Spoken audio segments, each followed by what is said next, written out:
There was a lover and his lass, with a hey and a ho and a hey, no, and a hey, no. As I remember, Ada, it was upon this fashion, bequeathed me by will, but for 1,000 crowns, and as thou sayest, charged my brother on his blessing to breed you well. There begins my sadness. My brother Jacques keeps a school, and report speaks goldenly of his father. For my part, he keeps me rustically at home, or to speak more properly, stays me here at home, unkept. Recall you that keeping for a gentleman of my birth that differs not from the stalling of an ox. His horses are bred better. From size of their fare with their feeding, they are taught to manage, and to that end riders dearly hired. But I, his brother, gain nothing under him, but growth. For the which his animals on his dunghills are as what found in his eye. Besides this, nothing that he so plentifully gives me, the something that nature gave me, his countenance seems to take from me. He lets me eat with his eyes. He bars me the place of a brother. And as much as in him lies, he minds my gentility with my education. This is it, Ada, that grieves me. And the spirit of my father, which I think is within me, begins to mutiny against this servitude. I will no longer endure it. But yet I don't know wise remedy how to avoid it. Yonder comes my master, your brother. Go apart, Ada. Thou shalt hear her. He will shake me out. So what made you here? Nothing. I'm not taught to make anything. What are you then, sir? Oh, marry, sir, I'm helping you to mar that which God made. A poor, unworthy brother of yours, with idleness.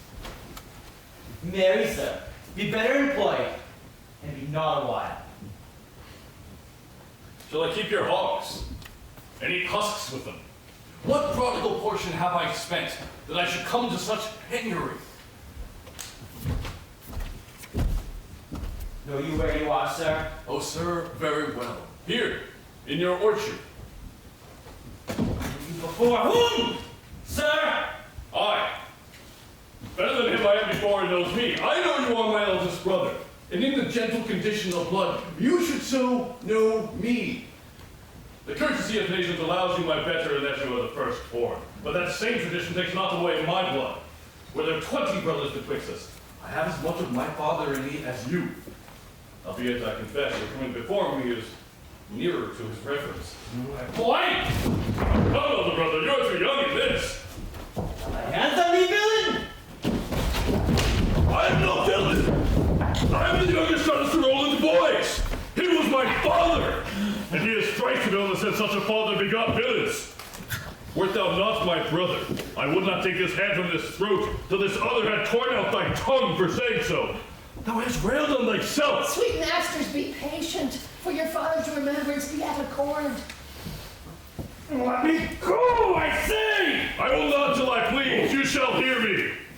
My father charged you in his will to give me good education. You have trained me like a peasant, obscuring and hiding from me all gentlemanlike qualities. The spirit of my father goes strong in me, and I will no longer endure it. Therefore, allow me such exercises as may become a gentleman. Or give me the poor lottery my father left me by testament. With that I will go buy my fortunes.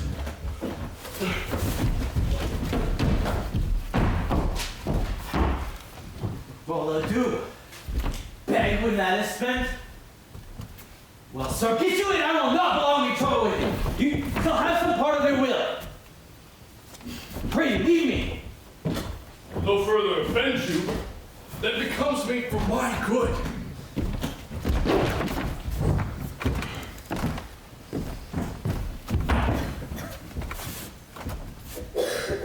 Get you at them, you old dog! This old dog, my reward? Most true, I have lost my teeth in your service. God be with my old master, he would not have spoke such a word. Be it even so, begin you to rail upon me! I shall physic your rankeness, and yet give no 1,000 crowns neither. Tomorrow to your worship.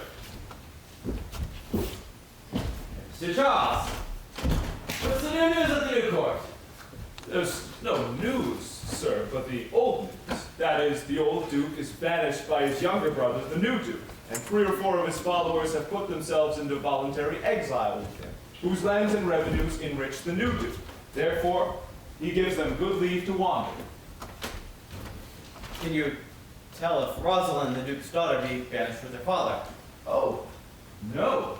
For the Duke's daughter, her cousin, so loves her, being ever from their cradles bred together, that she would have followed her exile or have died to stay behind her. She is at the court, and no less beloved of her uncle than his own daughter. Where will the old Duke live? They say he is already in the forest of Arden, and have many merry men with him. And there they live like the old Robin Hood of England. They say many young gentlemen flock to him every day, and fleet the time carelessly as they did in the golden world. What, tomorrow you wrestle before the new Duke? Marry, do I, sir? And I came to acquaint you with a matter. I am given, sir, secretly to understand that your younger brother Orlando hath a disposition to come in disguised against me to try a fall. Tomorrow, sir, I wrestle for my credit, and he that escapes me without some broken limb shall acquit him well. Your brother is but young and tender, and for my love I would be loath to foil him, as I must for my own honor if he come in. Therefore, out of my love to you, I came hither to acquaint you with all, that either you might stay him from his intendment, or brook such disgrace well as he shall run into, in that it is a thing of his own search, and altogether against my will.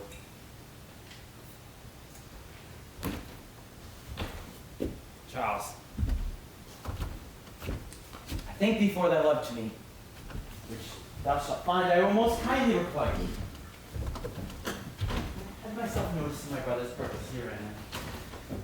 Did labor by underhand means to dissuade him from it, but he is resolute.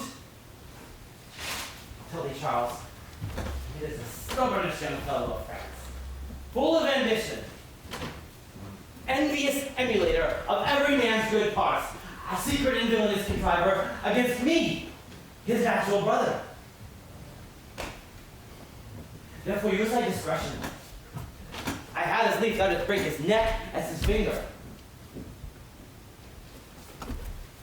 Thou wilt best to it. Or if thou dost him any slight disgrace, or if he do not mightily grace himself upon thee, he will practice against thee by poison, trap thee by some treacherous device, and never leave thee, until he hath taken thy life by some indirect means or other. For I assure thee, and almost with tears I speak it, there was not one so young and so villainous this day living. I speak but brotherly of him. But were I to anatomize him to you as he is, I must blush and weep, and thou must pale in wonder. I am heartily glad I came hither to you. If he come tomorrow, I'll give him his payment. If ever he go alone again, I'll never wrestle for prize more. And so God keep your worship. Farewell, good Charles.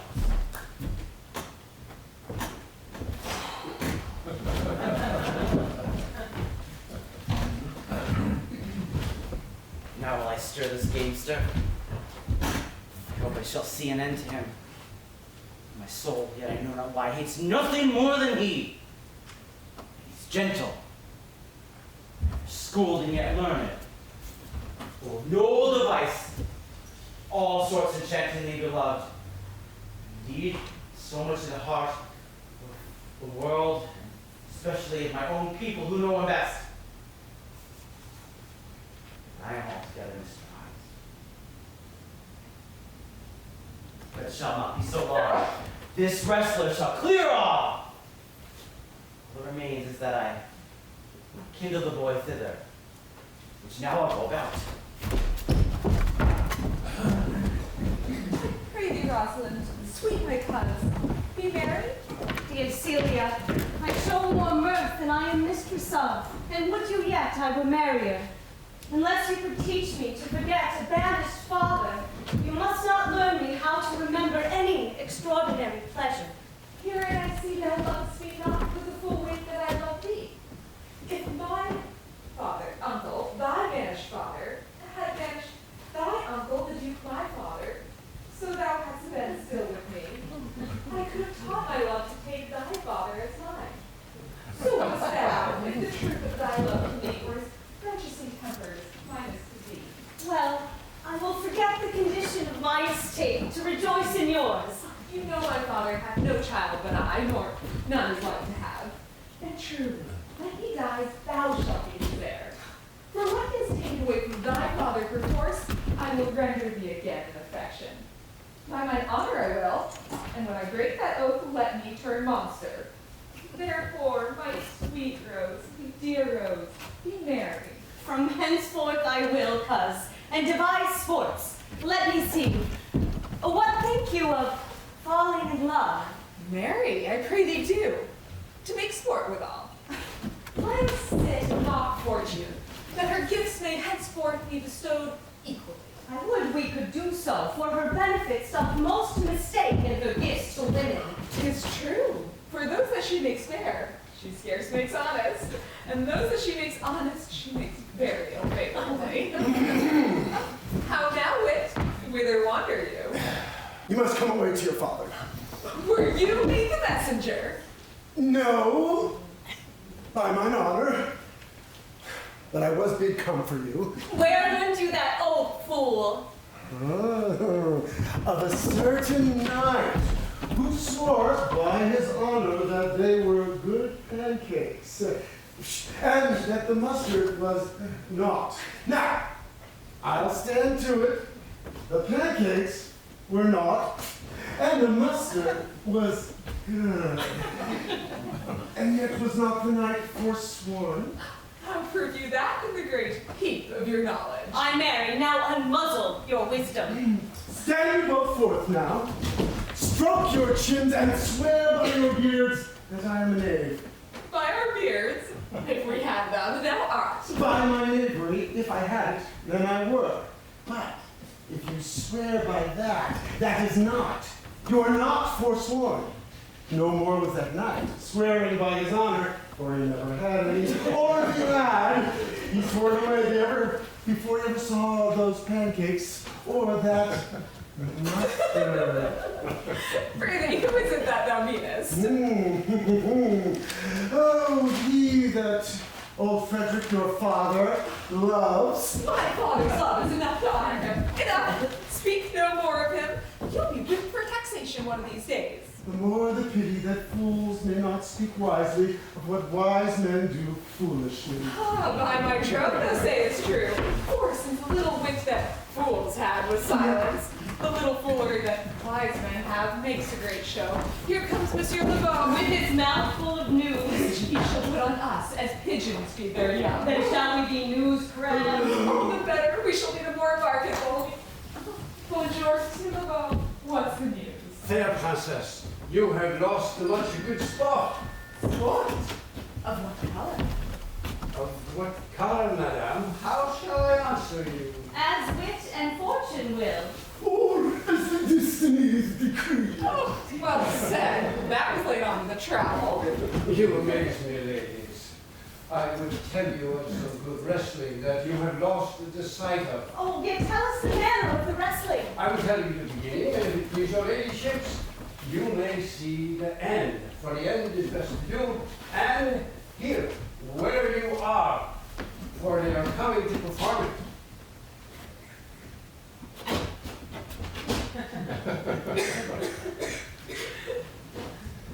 There comes an old man with his 3 sons, proper young men, of good growth and presence.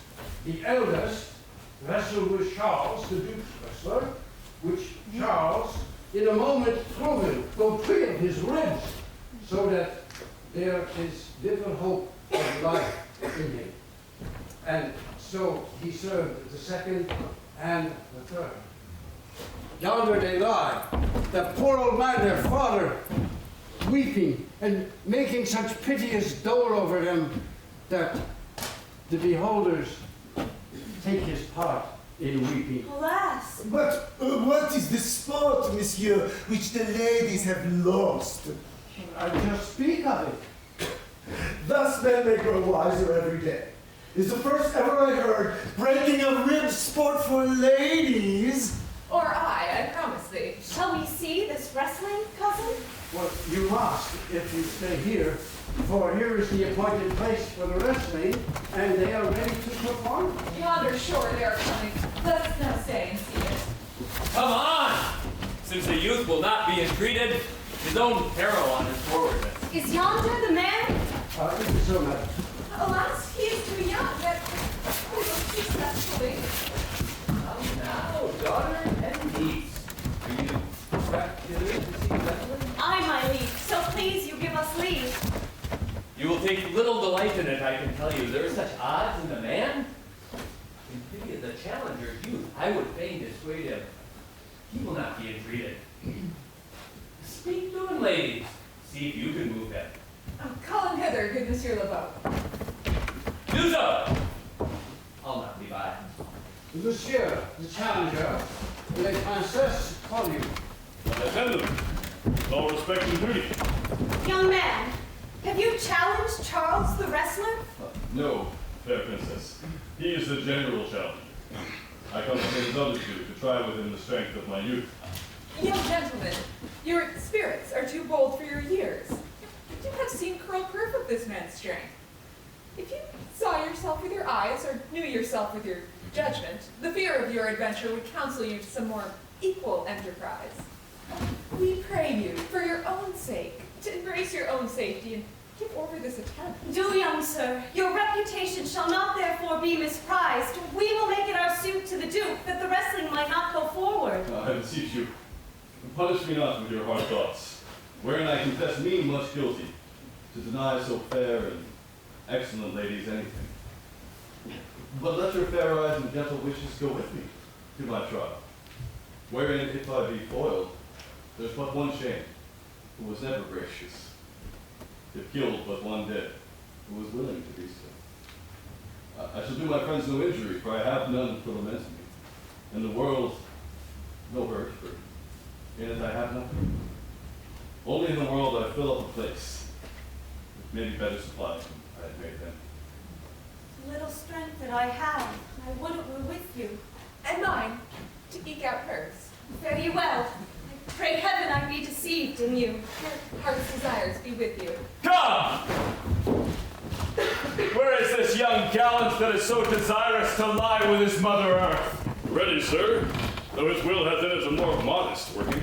You shall try but one fall. No, I warrant your grace, you shall not entreat him to a second that have so mightily persuaded him from a first. If you mean to mock me after, you should not have mocked me before. But come to ways.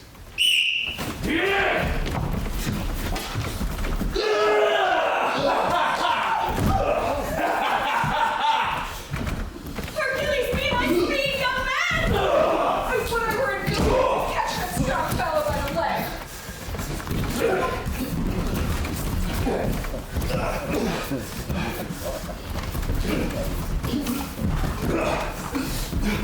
Oh, excellent, young man!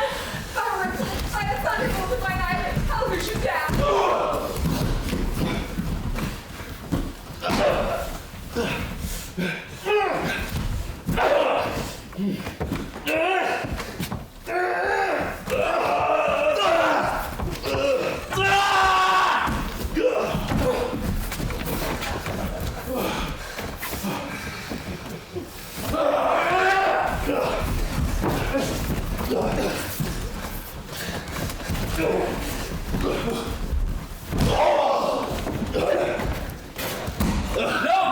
No more!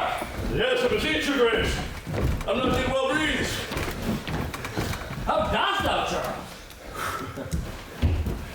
He cannot speak, my lord. Bear him away. What is thy name, young man? Orlando, my liege. Youngest son of Sir Roland de Bois. I would thou hadst been son to some man else.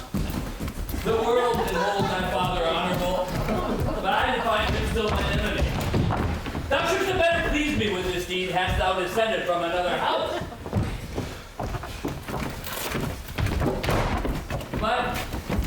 Fare thee well. Thou art a gallant youth.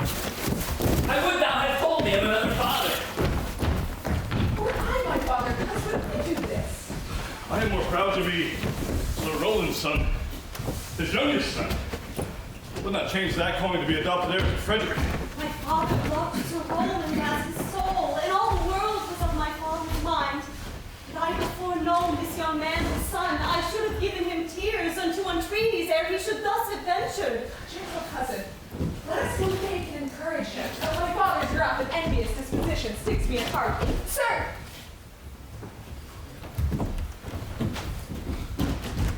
You have well deserved. If you do keep your promises and love, but justly, you have exceeded all promise, your mistress shall be happy. Gentlemen, wear this for me. One out of suits with fortune that could give more, but that her hand lacks means.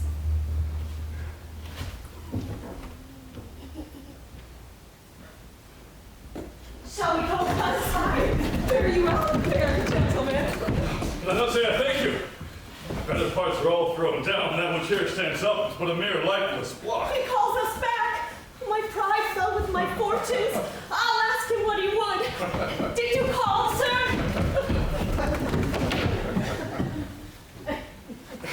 Sir, you have wrestled well and overthrown more than your enemies.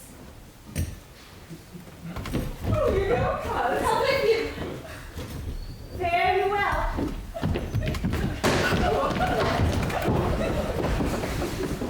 What passion hangs these weights upon my tongue, I cannot speak to her. If she urged conference. Oh, poor Orlando.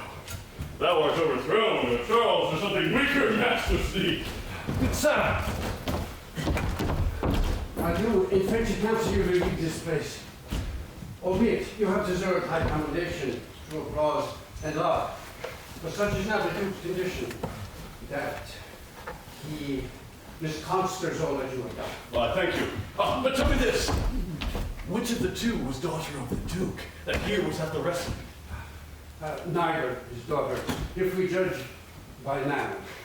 But yet, indeed, the lesser is his daughter, the other is the daughter of the banished Duke, here detained by her usurping uncle to keep his daughter company, whose loves are dearer than the natural bond of sisters. But I tell you that of late this Duke has taken displeasure against his gentle niece, founded on no other argument but that the people praise her for her virtues and pity her for her good father's sake. And on my life, this malice that he has against this lady will suddenly break forth. Sir, fare you well. Hereafter, in a better world than this, I shall desire more love and knowledge of you. I rest much bound to you. Fare you well. Or must I, from the smoke into the smother, from a tyrant Duke unto a tyrant brother. What heavenly Rosalind. Why, cousin? Why, Rosalind? Cupid have mercy, not a word. Not one to throw at a dog. No, thy words are too precious to be cast away upon hers. There is something about them at me. But is all this for your father? No, some of it is for my child's father. Oh, how full of briars is this working day world! They are but birds, cousin. Thrown upon thee in holiday foolery. These birds are in my heart. Come, come. Wrestle with thy affection. Oh, they take the part of a better wrestler than myself. Wish upon you, you will try in time in despite of a fall. But turn these jests out of service. Let us talk in good earnest. Is it possible, on such a sudden, you should fall into so strong a liking with old Sir Roland's youngest son? The Duke, my father, loved his father dearly. Doth it therefore ensue that you must love his son dearly? By that kind of chase, I should hate him. For my father hated his father dearly. I hate not Orlando. No, faith, hate him not for my sake. Why should I not? Does he not deserve well? Let me love him for that. You love him because I do. Well, look, here comes the Duke. With his eyes full of anger. Mistress! dispatch you with your safest haste and get you from our court. Me, uncle? You, niece, within these 10 days, if that thou beest found so near our public court as 20 miles, thou diest for it. I do beseech your grace. Let me the knowledge of my faults bear with me. If with myself I hold intelligence, or have acquaintance with mine own desires, if that I do not dream, or be not frantic, as I do trust I am not, then, dear uncle, never so much as in a thought unborn did I offend your highness. Thus do all traitors. If their purgations did consist in words, they are as innocent as grace itself. Let it suffice thee that I trust thee not. Yet your mistrust cannot make me a traitor. Tell me whereon the likelihood depends. Thou art thy father's daughter. There's enough. So was I when your highness took his dukedom. So was I when your highness banished him. Treason is not inherited, my lord. Or if we did derive it from our friends, what's that to me? My father was no traitor. Then, good my liege, mistake me not so much to think my poverty is treacherous. Dear sovereign, hear me speak. Aye, Celia, we stayed her for your sake, else had she with her father ranged along. I did not then entreat to have her stay. It was your pleasure and your own remorse. I was too young that time to value her. Now I know her. If she be a traitor, why, so am I. We still have slept together. Rose at an instant, learned, played, eat together. And wheresoe'er we went like Juno's swan, still we went coupled and inseparable. She is too subtle for thee, and her smoothness, her very silence, and her patience speak to the people. They pity her. Thou art a fool. She robs thee of thy name, and thou wilt show more bright and seem more virtuous when she is gone. Then open not thy lips. Firm and irrevocable is my fate which I have passed upon her. She is banished. Pronounce that sentence then on me, my liege. I cannot live out of her company. You are a fool. You, niece, provide yourself. If you outstay the time, upon mine honor, and in the greatness of my word, you die. My poor Rosalind, whither wilt thou go? Wilt thou change fathers? I will give thee mine. I charge thee. Be not more grieved than I am. I have more cause. Thou hast not, cousin. Prithee be cheerful. Knowest thou not the Duke hath banished me, his daughter? That he hath not. No, hath not? Rosalind lacks then the love that teaches thee that thou and I are one. Shall we be sundered? Shall we part, sweet girl? No. Let my father seek another heir, therefore, devise with me how we may fly, whither to go, and what to bear with us. Do not seek to take your charge upon you, to bear your griefs yourself, and leave me out. For by this heaven, now at our sorrow's tale, say what thou canst, I'll go along with you. Why, whither shall we go? To seek my uncle in the forest of Arden. Alas, what danger will that be to us, to travel forth so far, maids as we are? Beauty provoketh thieves sooner than gold. I'll put myself in poor, mean attire, and with a kind of umber smirch my face the like to you. So shall we pass along and never stir assailants. Were it not better, because that I am more than common tall, that I did suit me all points like a man? A gallant curtalax upon my thigh, a boar spear in my hand, and in my heart lie there what hidden woman's fears there will have a swashing and a marshal outside, as many other mannish cowards have that do outface it with their semblances. What shall I call thee when thou art a man? I'll have no worse name than Jove's own page, and therefore look you call me Ganymede. But what will you be called? Something that after I Liena. Cousin, what if we essayed to steal the clownish fool out of your father's court? Would he not be a comfort to our travel? He'll go along o'er the wide world with me. Leave me alone to woo him. Let's away and get our jewels and our wealth together. Devise the fittest time and safest way to hide us from pursuit that will be made after my flight. Now go we in content to liberty and not to banishment. Can it be possible that no man saw them? It cannot be. The villains of my court are consent to sufferance in this. I cannot hear of any that did see her. The ladies of her chamber saw her abed, and in the morning early, found the bed untreasured of their mistress. And the roundish clown, at whom so oft your grace was wont to laugh, is also missing.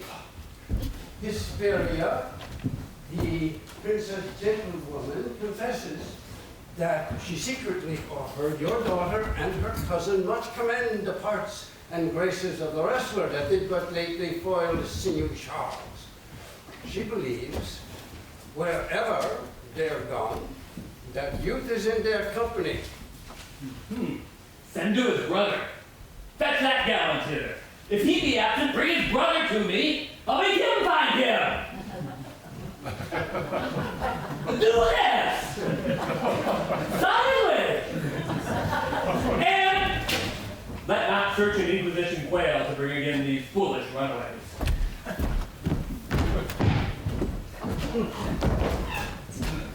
Yes, sir. What, my young master? Oh, my gentle master, oh, my sweet master. In memory of all Sir Roland, what make you here? Why are you virtuous? Why do people love you? And wherefore are you gentle, strong, and valiant? Why would you be so fond to overcome the bonny prizer of the humorous Duke? Your praises come too swiftly home before you. Know you not, master, to some kind of men their graces serve them but as enemies, no more do yours. Your virtues, gentle master, are sanctified and holy traitors to you. Oh, what a world is this one? What is comely and venison that bears it? Oh, why? What's the matter? Oh, happy youth, come not within these doors. Within this roof the enemy of all your graces lives. Your brother, no brother, yet the son, not the son, I will not call him son of whom I was about to call his father, hath heard your praises, and this night he means to burn the lodging where you used to lie and be within it. If you fail of that, he will have other means to cut you off. I overheard him and his practices. This is no place. This house is but a butchery. Abhor it, fear it, do not enter it. Why, whither, Ada? Wouldst thou have me go? No, madly, brothers, you cannot hear. What? Wouldst thou have me go and beg my food? Or with a base and boisterous sword enforce a thievish living on the common road? This I must do, or know not what to do. This I will not do how I can. I rather will subject me to the malice of the debauched blood and the bloody brother. But do not so. I have 500 crowns. The thrifty hire I saved under your father, which I did store to be my foster nurse when service should in my old limbs lie lame and unregarded age in cornerstone. Take that, and he that of the raven's feet, yea, providently caters for the sparrow, be comfort to my age. Here's the gold, and all this I give you. Let me be your servant. Though I look old, yet I am strong and lusty, for in my youth I never did apply hot and rebellious liquors in my blood, nor did not with ungentle for it to woo the means of weakness and debility. Therefore my age is as a lusty winter, frosty but kindly. I'll do the service of a younger one in all your business and necessities. Oh, good old soul. How well in thee appears the constant service of the antique world, when service sweat for duty and not for meed. Thou art not for the fashion of these times, when none will sweat but for promotion, and having that to choke their service off, even with the having. It is not so with thee. But, poor old soul, thou prunest a rotten tree that cannot so much as a blossom yield in lieu of all thy pains and husbandry.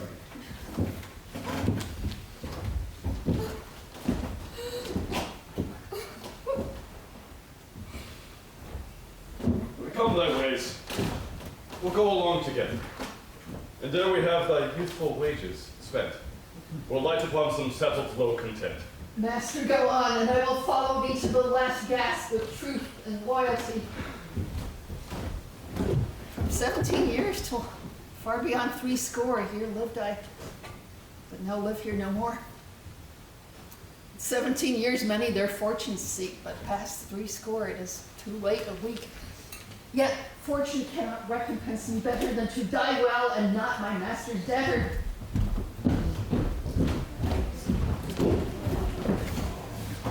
Not seen him since? Sir, that cannot be. But were I not the better part for me mercy, I should not seek an absent argument of my revenge. Thou present. But look to it. Find out thy brother, wheresoe'er he is.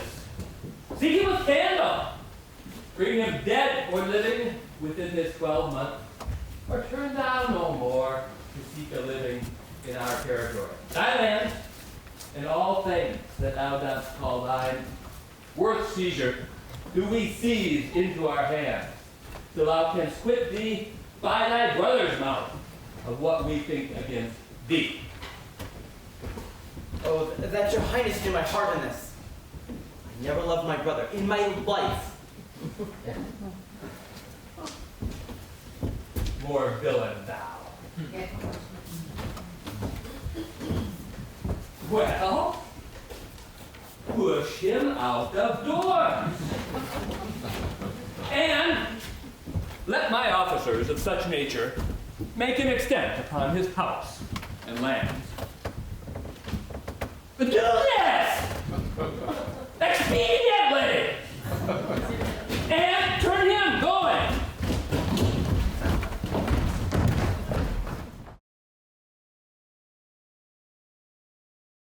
Now, my co-mates and partners in exile, hath not old custom made this life more sweet than that of painted palm? Are not these woods more free from peril than the envious court?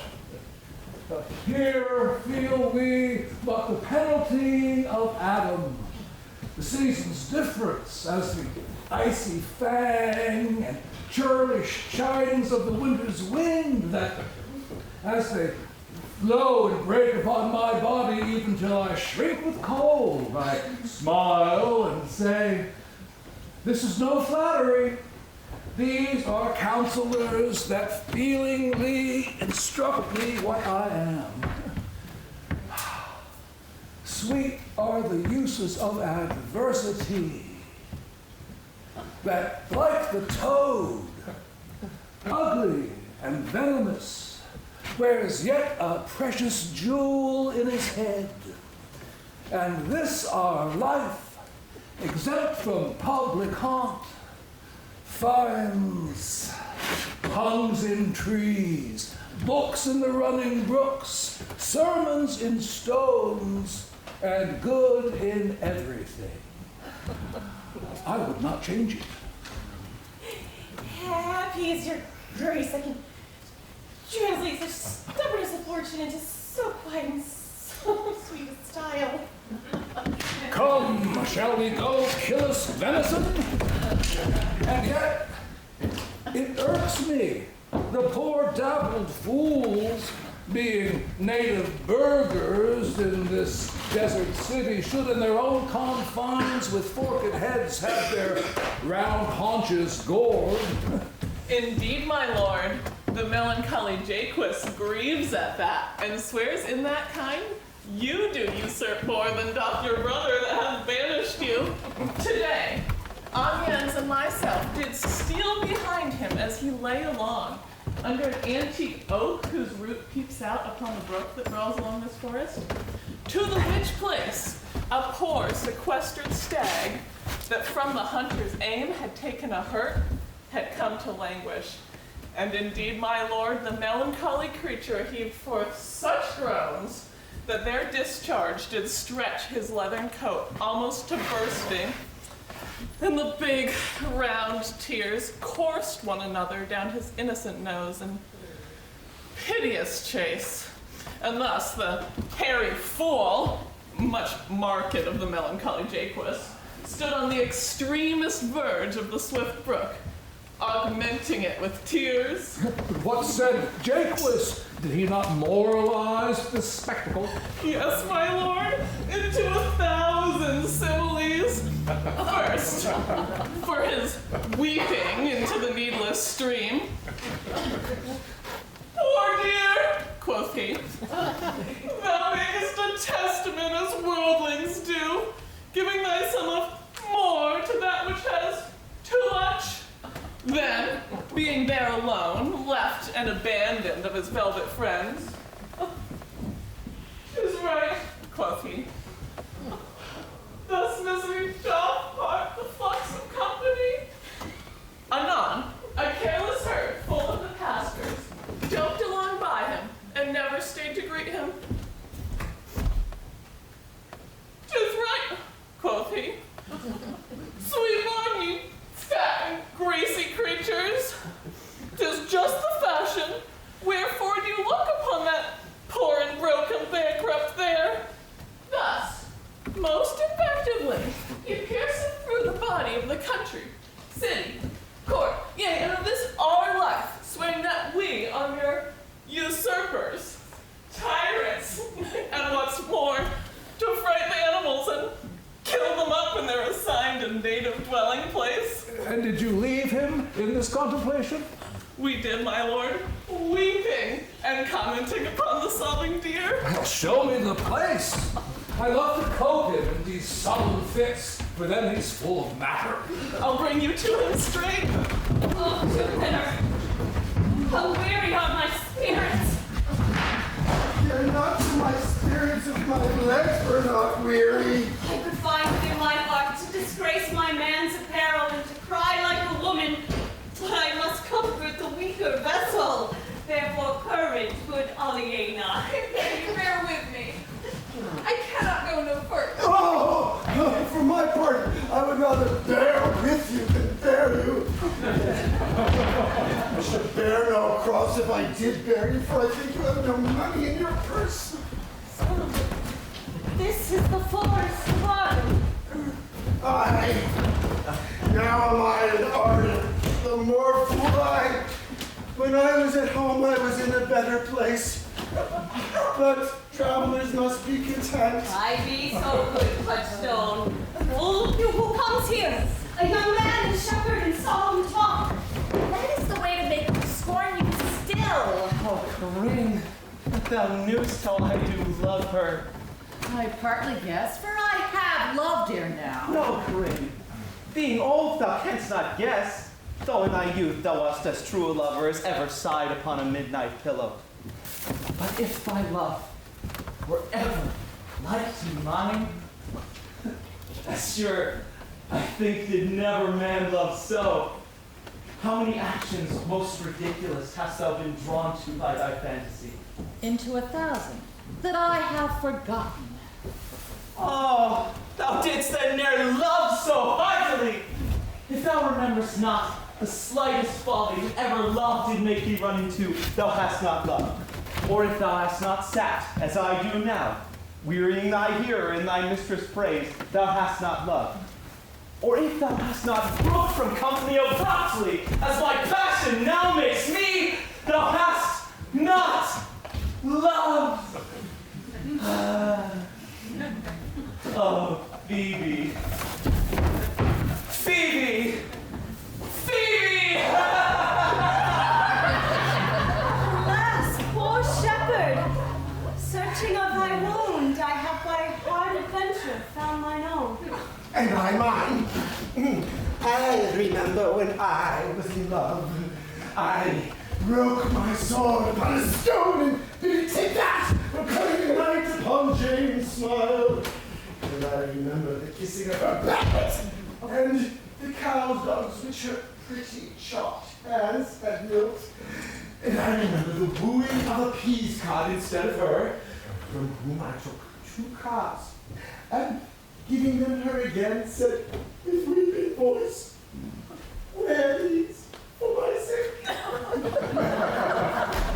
We that are true lovers run into strange kingdoms.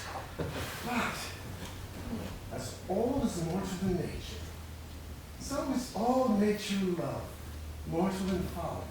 Thou speakest wiser than thou art aware of. I shall ne'er beware my wit till I break my shins against it. Oh, Jove, this shepherd's passion is much upon my fashion. And mine, but it grows something stale with me. I pray you, one of you question yonder woman if she for gold will give us any food. I'm faint almost to death. Holla, you clown! Yes, fool, she's not my kinsman. Who calls? Your betters. Else they are very wretched. Peace, I say. Good evening to you, sir. And to you, fair sir, and to you all. I prithee, shepherd, if that love or gold can in this desert place buy entertainment, bring us where we may rest ourselves and feed. Here's a young maid with travel much oppressed and faints for succor.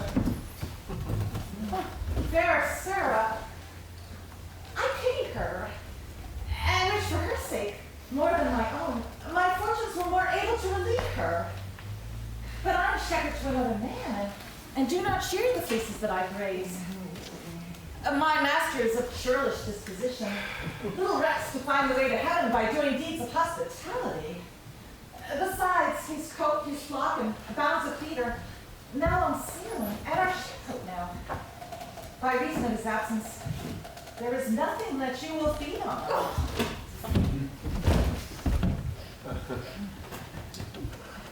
But what is? Come see, and in my voice, most welcome shall you be. What is he that will buy the flock and the pasture? That young swain that you saw here but erewhile that little cares for buying anything. I pray you, if it stand with honesty, buy thou the cottage, the pasture, and the flock, and thou shalt have to pay for it of us. And we will mend thy wages. I like this place, and willingly could waste my time in it. Assuredly, the thing is to be sold.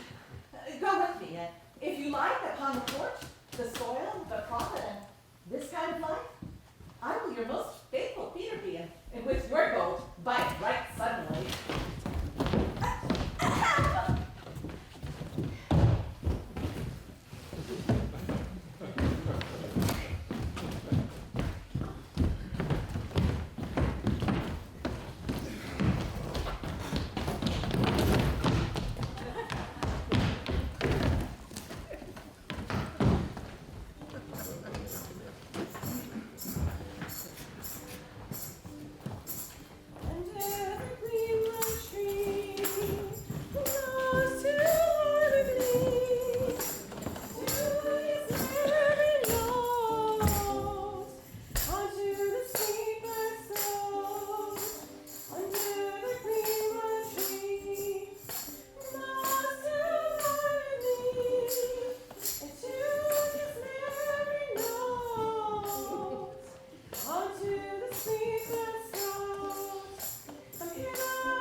Come, warble! And I'll end the song. The Duke hath been all this day to look for you. And I've been all this day to avoid him. He is too disputable for my company. I think of as many matters as he, but I give heaven thanks and make no boast of them. Come, warble! Who doth ambition shun, more still than the sun, seeking the good he eats, and pleased with what he gets.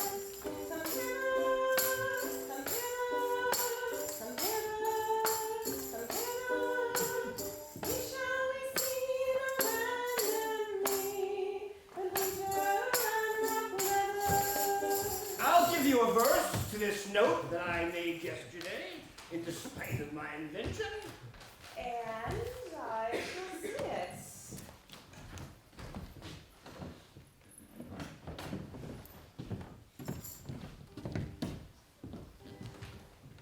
If it should come to pass that any man transgress, leaving his wealth and ease, a stubborn will to please, to come to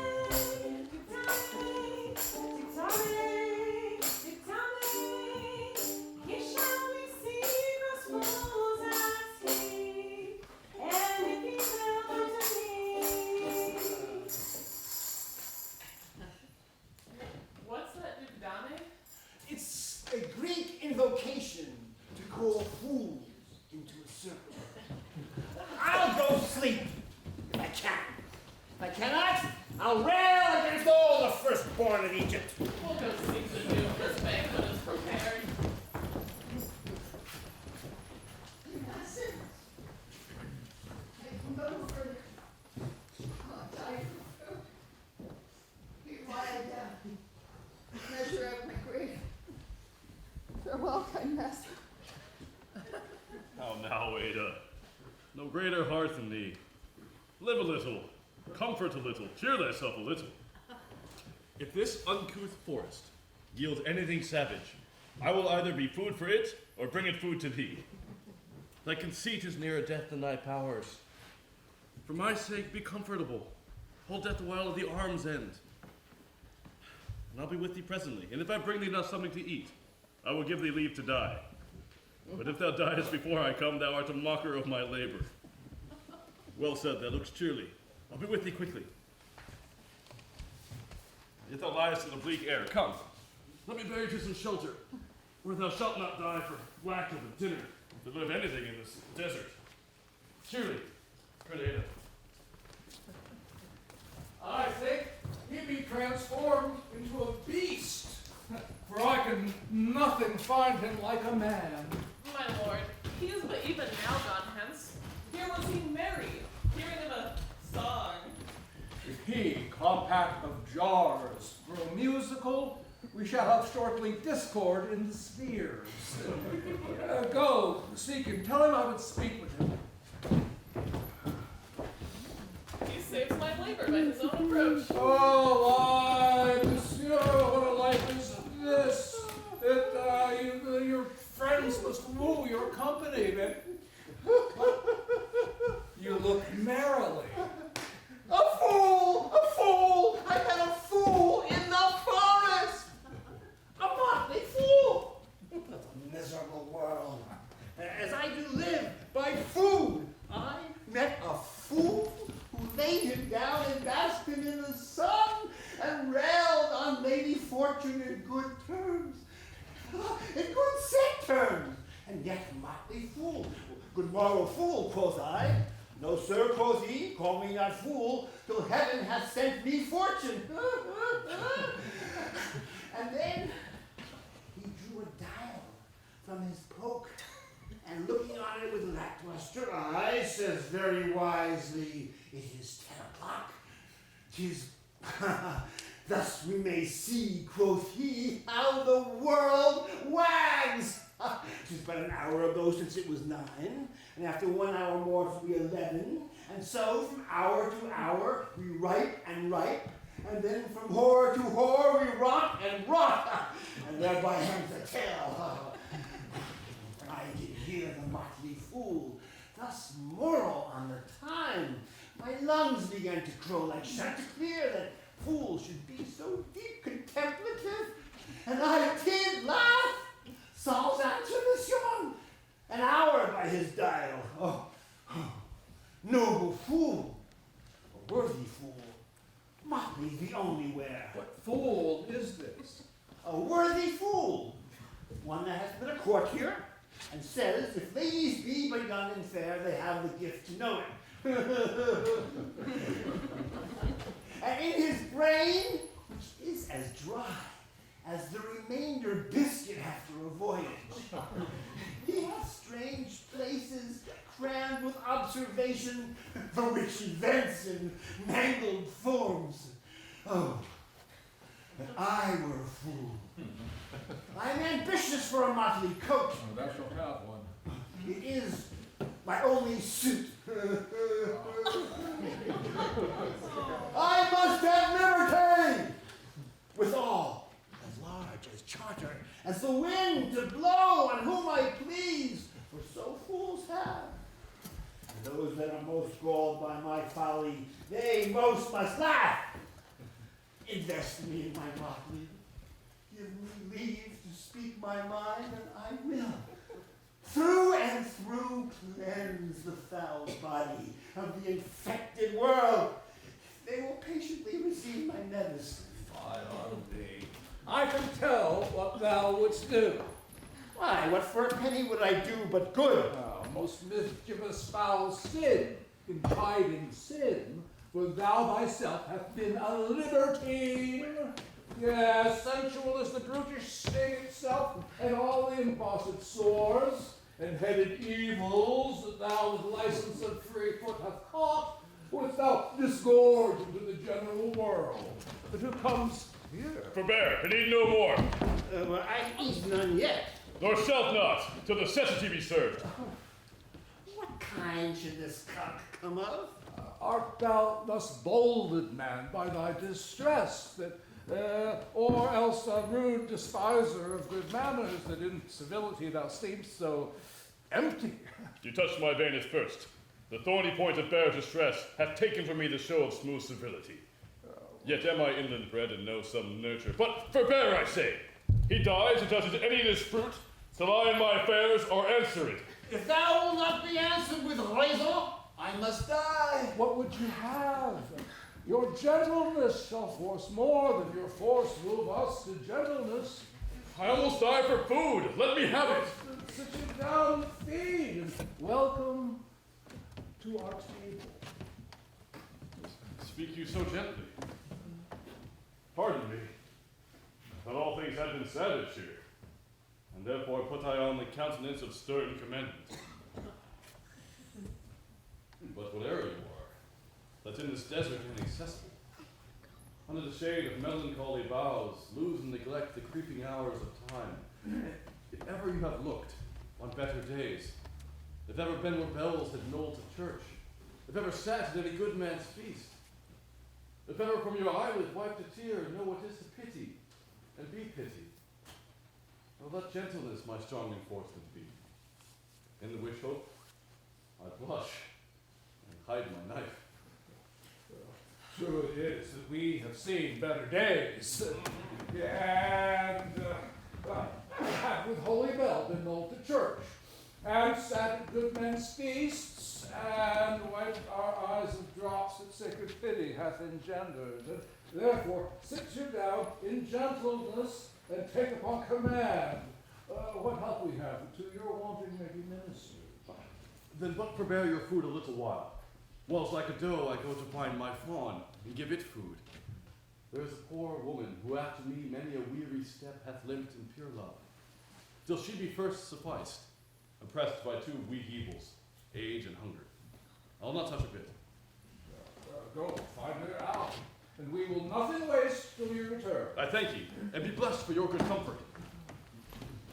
Now, since we are not all alone, unhappy, this wide and universal theater presents more woeful pageants than the scene wherein we play.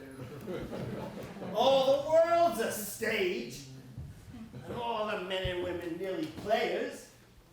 They have their exits and their entrances, and one man in his time plays many parts, his acts being 7 ages.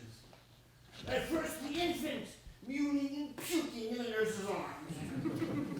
And then the whining schoolboy, with his satchel and shining morning face, creeping like snail, unwillingly to school.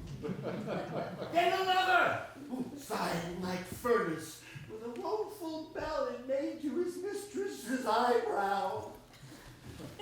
Then a soldier, full of strange oaths, and bearded like the pard, jealous in honor, sudden and quick in quarrel, seeking the bubble, reputation, even in the cannon's mouth.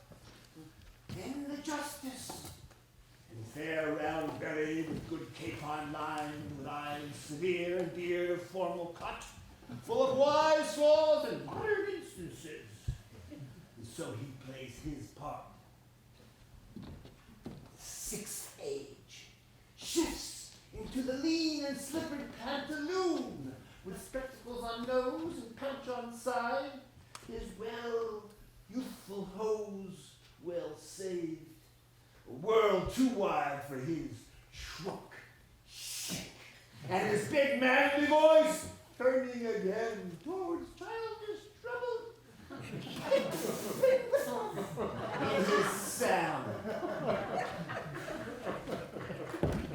Last scene of all that ends this strange, eventful history is second childishness, mere oblivion.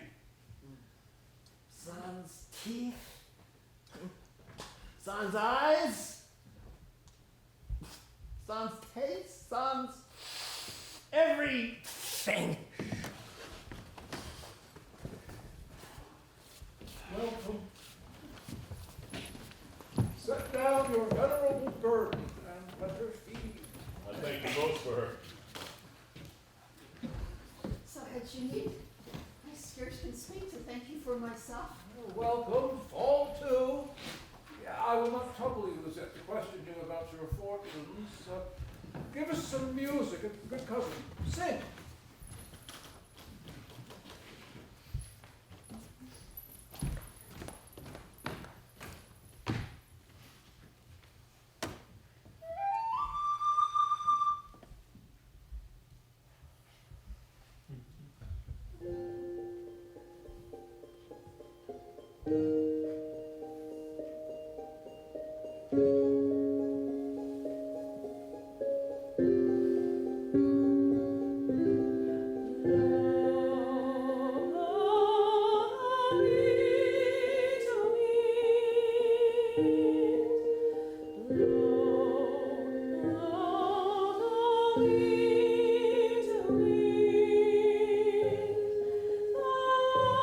Not so unkind as man's ingratitude.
Sir Roland's son, as was whispered faithfully you were.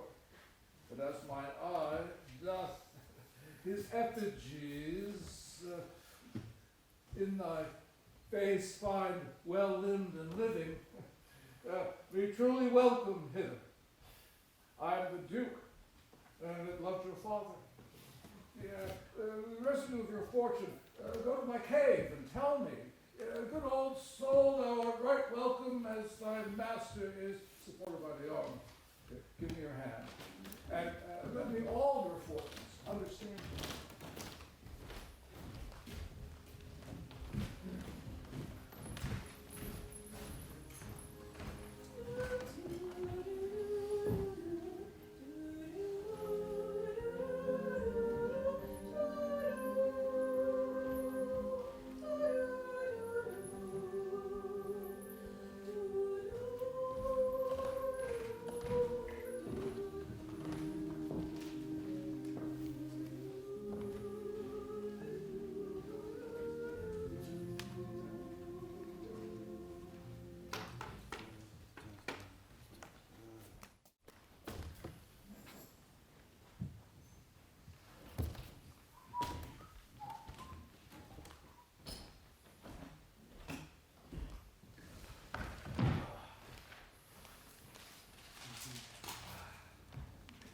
Hey there.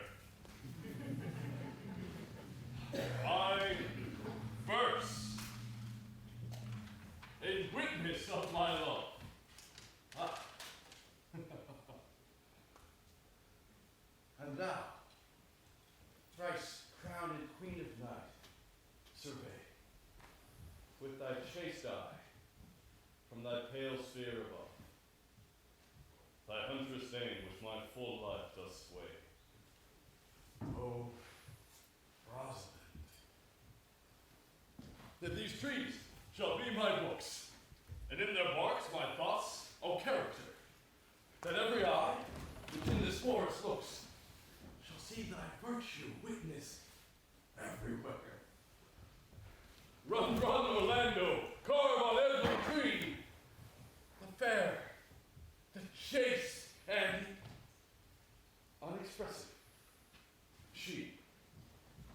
And how like you this shepherd's life, Mr. Touchstone? Truly. In respect of itself, it is a good life. But in respect it is a shepherd's life, it is not. In respect, it is solitary. I like it very well. But in respect it is private, it's a very vile life. Now, as it in respect it is in the fields, it pleaseth me well. As it is not a court, it is tedious. As it is a spare life, look you, it fits my humor well. As there's no more plenty in it, it goes much against my stomach. Hast any philosophy in thee, shepherd? No more but that I know. The more one sickens, the worse at ease he is. That he that lacks money, means, and content is without really good friends. That the property of rain is to wet, and fire is to burn. Good pasture makes fat sheep. And a great cause of the night is lack of the sun. And that even that learn no wit by nature nor art may complain of good breeding, or come of a very dull kindred. Such a one is a natural philosopher. Must ever in court, shepherd? No, truly. Then thou art damned. May I hope? Truly, thou art damned like a little roasted egg, all on one side. For not being at court? Your reason. Why, if thou never wast at court, thou never sawest good manners. If thou never sawest good manners, thy manners must be wicked, and wickedness is sin, and sin is damnation. Thou art in the parlor state, shepherd. Not a witty touchstone. Those that are good manners at the court are as ridiculous in the country as the behavior of the country is most mockable at the court.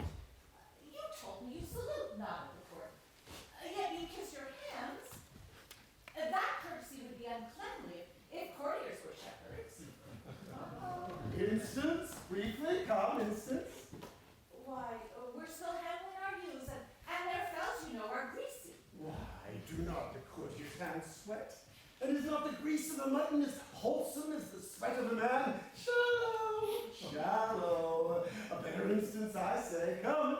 Besides, our hands are hard. Your lips will feel them the sooner. Shallow again. A more sounder instance. Come.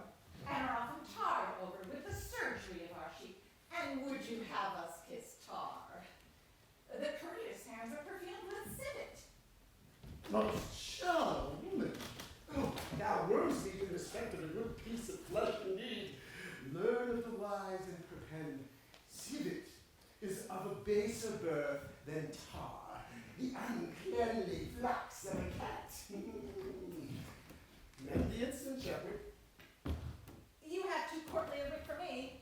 I'll rest. Wilt thou rest, damned? Oh. God help thee, shallow woman. God make incision in thee. Thou art raw. Sir, I'm a true laborer. I earn that I eat. Get that I wear. Oh, no man hate. Envy no man's happiness. Glad of other men's good. Content with my harm. And the greatest of my pride is to see my ewes graze and my lambs suck. That is another simple sin in you, to bring the ewes and the lambs together. To offer, to get your living by the copulation of cattle, to be bought to a bellwether, to betray a she-lamb of a 12-month to a crooked-painted old cuckoldly ram, and of all reasonable match. Oh, if thou beest not damned for this, the devil himself does not want shepherds. I can't see else how thou should escape. Ah, here comes young Master Ganymede, my new mistress's brother. From the east to western Ind, no jewel is like Rosalind. Ooh. Her worth being mounted on the wind, through all the world bears Rosalind. All the pictures, fairest lit, lined, are but black to Rosalind. Let no fair be kept in mind but the fair of Rosalind. I'll remind you so 8 years together, dinners and suppers and sleeping hours accepted. Out cool. For a taste.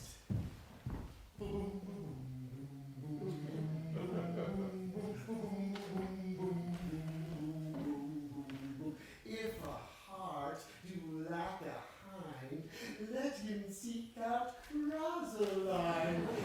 If a cat will after kind, so be sure will Rosaline. Winter garments must be lined, so must slender Rosaline. He that shrieks must sheath and bind, then to cart with Rosaline. Sweetest nut hath sourest rind, such a nut is Rosaline. He the sweetest rose will find, shall find love's prick and Rosaline.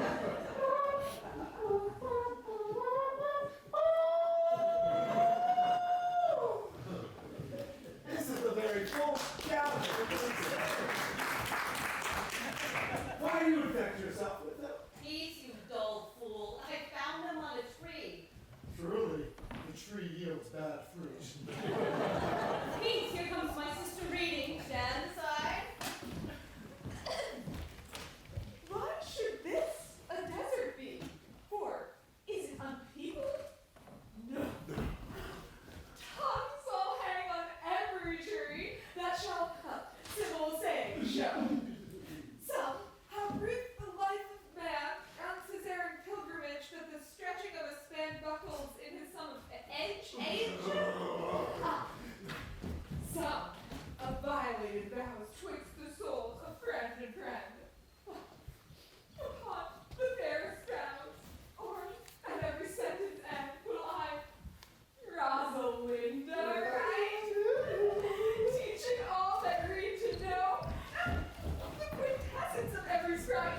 gentle Pollaidh, what tedious conflict of love have you wearied your parishioners withal, and never cried, have patience, good people.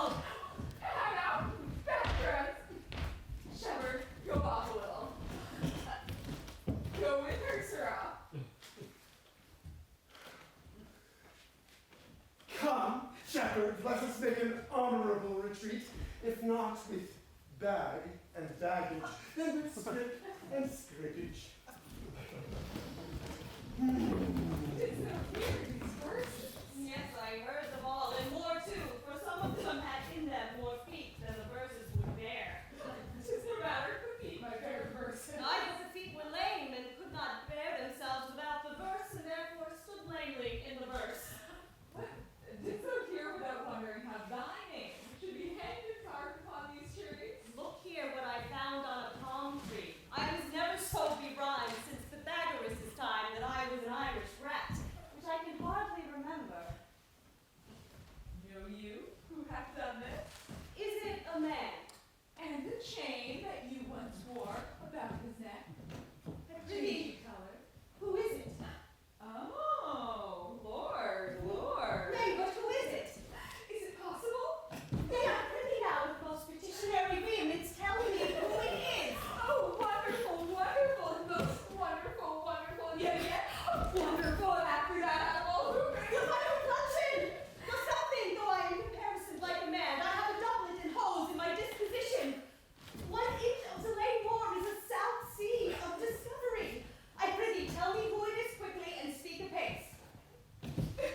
I would stop with stammer that thou mightst pour this concealed man out of thy mouth, as wine comes out of a narrow-mouthed bottle, either of too much at once or none at all. I prithee, take the cork out of thy mouth, that I may drink thy tidings. So you may put a man in your belly? Is he of God's making? God. What manner of man? Is his head worth a hat or his chin worth a beard? Nay, he hath but a little beard. My God will send more if the man will be faithful.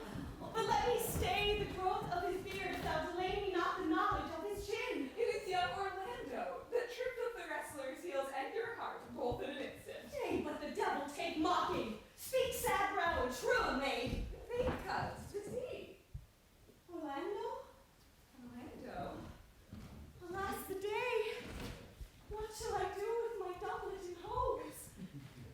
What did he when thou sawest him? What said he? How looked he? Where went he? What makes him here? Did he ask for more? Where remains he? How parted he from he? And when shalt thou see him again? Answer me in one word. You must borrow me Gargantua's mouth first. 'Tis a word too great for any mouth of this age's size. To say I know to these particulars is more than to answer in a catechism. But does he know that I am in this form, sent in man's apparel? Looks he as freshly as the day he wrestled? It is as easy to count at these as to resolve the propositions of a lover. But take a taste of my finding him, and relish it with good observance.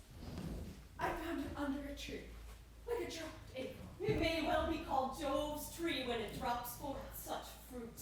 Give me audience, good madam. Proceed. There he lay, stretched along like a wounded man. Though it be pity to see such a sight, it well becomes the ground. Gird hollow to thy tongue, it curvets unseasonably. He was burnished, like A woman as he comes to kill my heart. I would sing my song without a burden.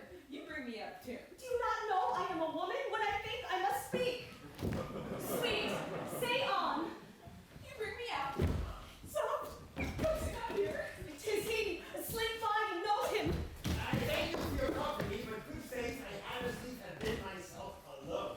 As had I. And yet, for fashion's sake, I thank you for your society. God be with you. Let's meet as little as we can.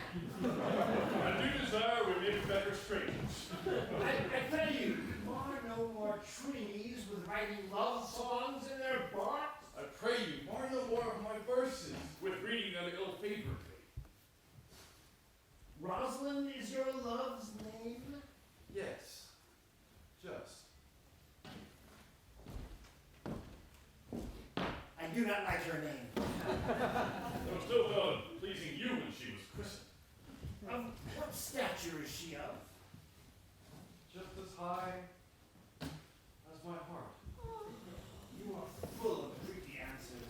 Have a nimble wit. I think 'twas made of Atalanta's heels. Will you sit down with me, and we two will rail against our mistress, the world, and all our misery? I will chide no breather in the world but myself, against whom I know most faults. Worst fault you have is to be in love. 'Tis a fault I would not change for your best virtue. I am weary of it. By my troth, I was seeking for a fool when I found you. Oh, he is drowned in the brook. Look but in and you shall see him. There I shall see mine own figure. Which I take to be either a fool or a cycler. I'll tarry no longer with you. Farewell, good Signor Love. Oh, I am glad of your departure. Adieu, good Monsieur Melancholy. I will speak to him like a saucy lackey, and under the habit play the knave with him. Do you hear, Forester? Very well. What would you? I pray you, what is it o'clock? You should ask what time of day. There is no clock in the forest. Then there is no true lover in the forest, else sighing every minute and groaning every hour would detect the lazy foot of time as well as a clock.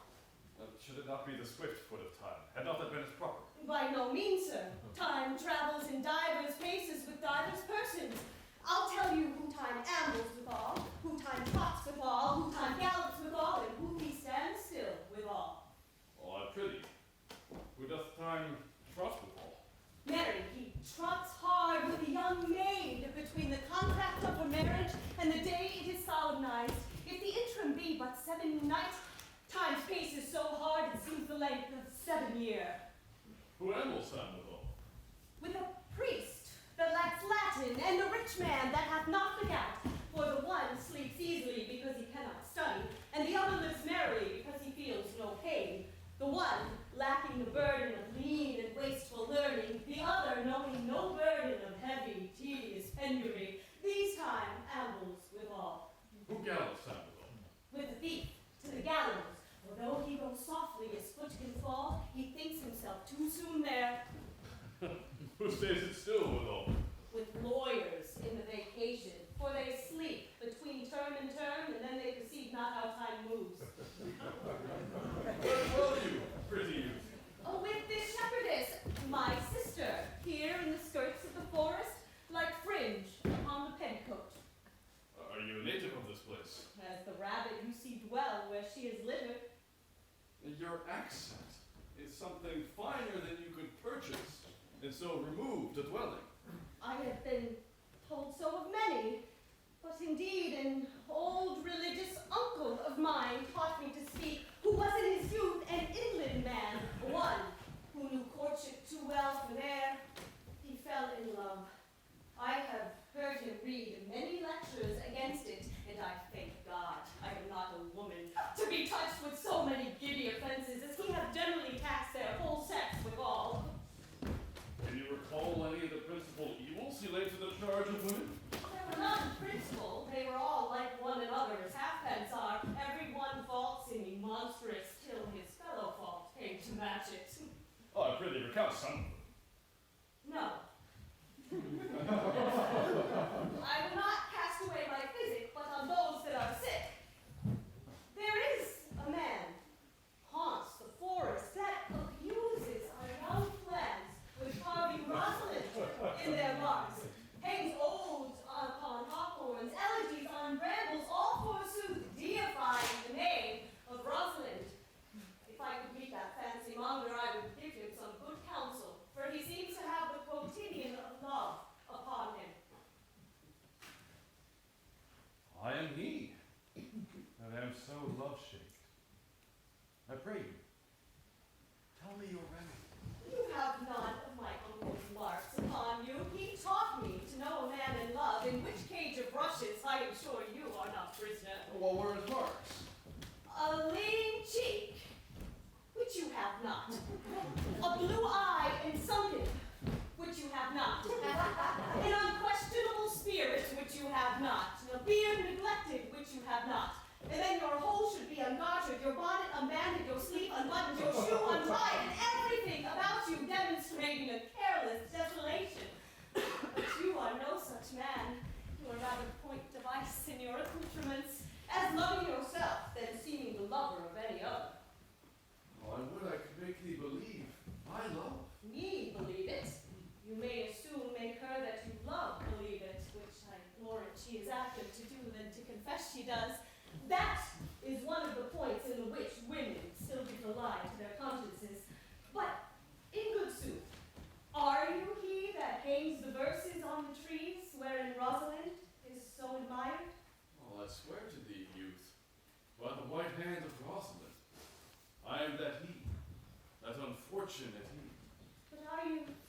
much in love as your rhymes speak.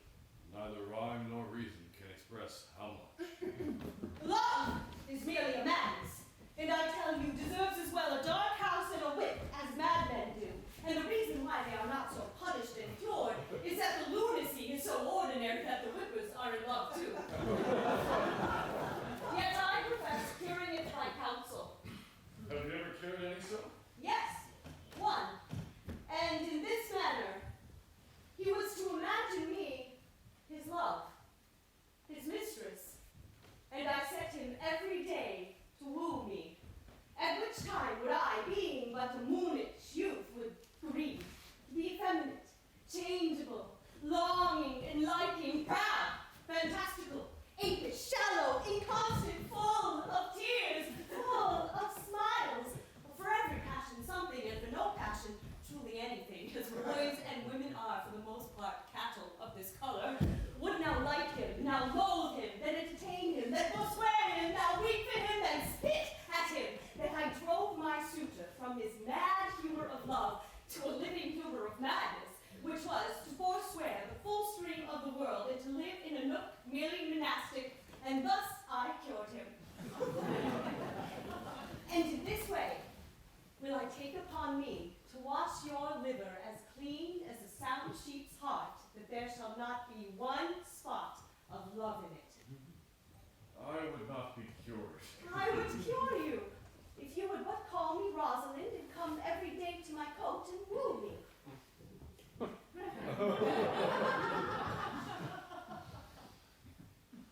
Now, by the faith of my love, I will. Tell me where it is. Come with me to it, and I will show it to you. And by the way, you shall tell me where in the forest you live. Will you go? With all my heart, fair youth. Then you must call me Rosalind. Come, sister. Will you go?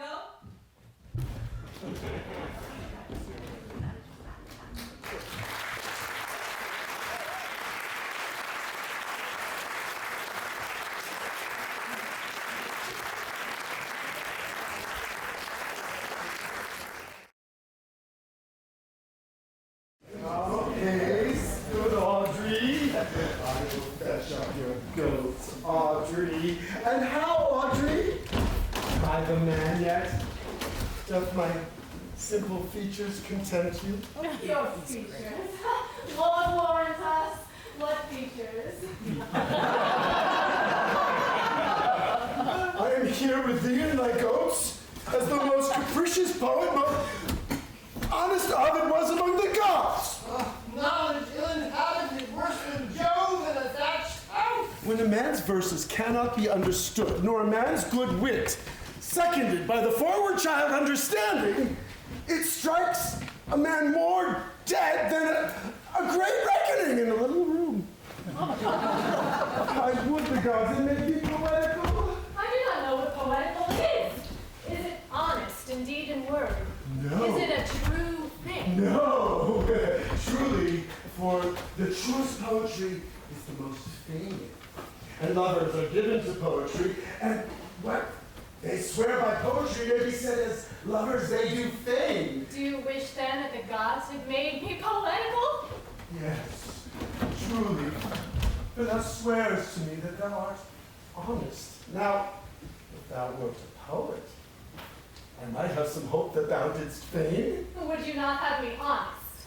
No, truly, unless thou wert hard favored. For honesty coupled with beauty is to have honey, a sauce to sugar. Oh, material fool! Well, I am not fair, and therefore I pray the gods make me honest. Truly. And to cast away honesty upon a foul slut were to put good meat in an unclean dish.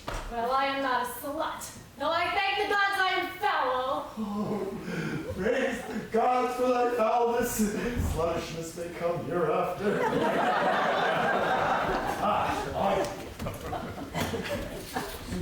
Be that as it may be, I will marry thee, and to that end I have been with Sir Oliver Martex, the vicar of the next village, who have promised to meet me here in this part of the forest and to couple us. I would fain see this meeting. Well, the gods give us joy. Oh, amen. man may, if he had a fearful heart, stagger in this attempt. For here there is no temple but the wood, no assembly but horned beasts. But what though? Courage. As horns are odious, they are also necessary. It is said, many a man knows no end of his goods. Right. Many a man has good horns and knows no end of them. Well, that is the dowry of his wife. 'Tis none of his own getting. Horns even so. Single men alone? No, no.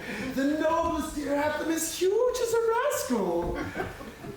Is a single man therefore blessed? No.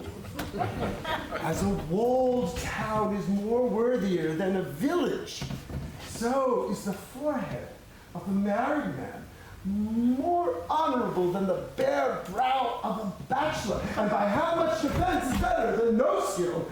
By so much is a horn more precious than to want. Sir Oliver Martex is here. Oh, Sir Oliver Martex, you are well met. Will you dispatch us here under this tree, or shall we follow you to your child? Is there none here to give the woman? I will not take her on gift of any man. Sick man. She must be given, or the marriage is not lawful. Proceed, I'll give her. Even good master. What you call it? How do you, sir? Oh, you are very well met. God willed you for your last company, sir. I am very glad to see you. Even a toy in hand here, sir. Will you be covered? And will you be married, Marquis? Well, as an ox hath his bow, as a horse his curb, as a falcon her bells, so man hath his desires, and like a pigeon bills would be nibbling. And will you, being a man of your breeding, be married under a bush like a beggar? Get you to church and have a good priest. That can tell you what marriage is. This fellow will but join you as they join wainscot. And then one of you will prove a shrunk handle and go warp, warp. I am not in the mind, but I would better marry to him than of another, for it is not right to marry me well, and not being well married, it would be a good excuse hereafter to leave my wife. Go thou with me, and let me counsel thee. Come, Audrey. We must be married or live in Audrey. Farewell, good master Oliver. Not. Ow! Oh, sweet Oliver! Oh, brave Oliver! Leave me not behind me. Wind away, be gone, I say. I will not to wedding with. Wow! Thee.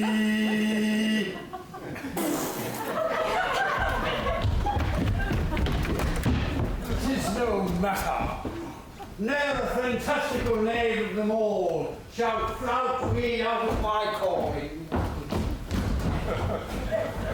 Never talk to me, I will weep. Do, I pray, but yet have the grace to consider that tears do not become a man.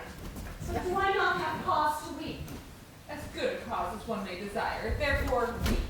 His very hair is of the dissembling color. Something browner than Judas's. There, his kisses are Judas's own children. His face, his hair is of a good color. An excellent color, your chestnut will be the only color. And his kissing is full of sanctity as the touch of holy bread. Oh, he hath got a pair of cast lips of Diana. Enough of winter sisterhood kisses not more religiously. The very ice of chastity is in it. But why did he say he would come this morning and he comes not? Nay, certainly. There is no truth in him. Do you think so? Yes. Oh, I think he is not a pick purse, more a horse stealer. But for his verity and love, I do think him as concave as a covered goblet or a worm eaten nut. Not true in love? When he is in. But I think he is not in. You have heard him swear downright he was. Was is not it. Besides, the oaths of a lover are no stronger than the words of a tapster. They're both a confirmer of false reckonings. Oh, he attends here in the forest of the Duke your father. I met the Duke yesterday and had much question with him. He asked me of what parentage I was. I told him of as good as he. So he laughed and let me go. But what talk we of fathers when there is such a man as Orlando? Oh, there's a brave man. He writes brave verses. He speaks brave words, swears brave oaths, and breaks them bravely. Quite traverse athwart the heart of his lover, as an unskillful tap tilter that spurs his horse butt on one side, breaks his staff like a noble goose pet. All terror that used the mouths and falling guys. Who comes here? Mistress and master, you have often inquired after the young shepherd that complained of love, who you saw sitting by me on the turf, praising the proud, disdainful shepherdess that was his mistress. Well, and what of him? If you will see a pageant truly played between the pale complexion of true love and the red glow of scorn and proud disdain, go hence a little and I will conduct you, if you will mark it. Come, let us remove the sight of lovers feed at those in love. Bring us to this sight, and you shall say, I'll prove a busy actor in their play.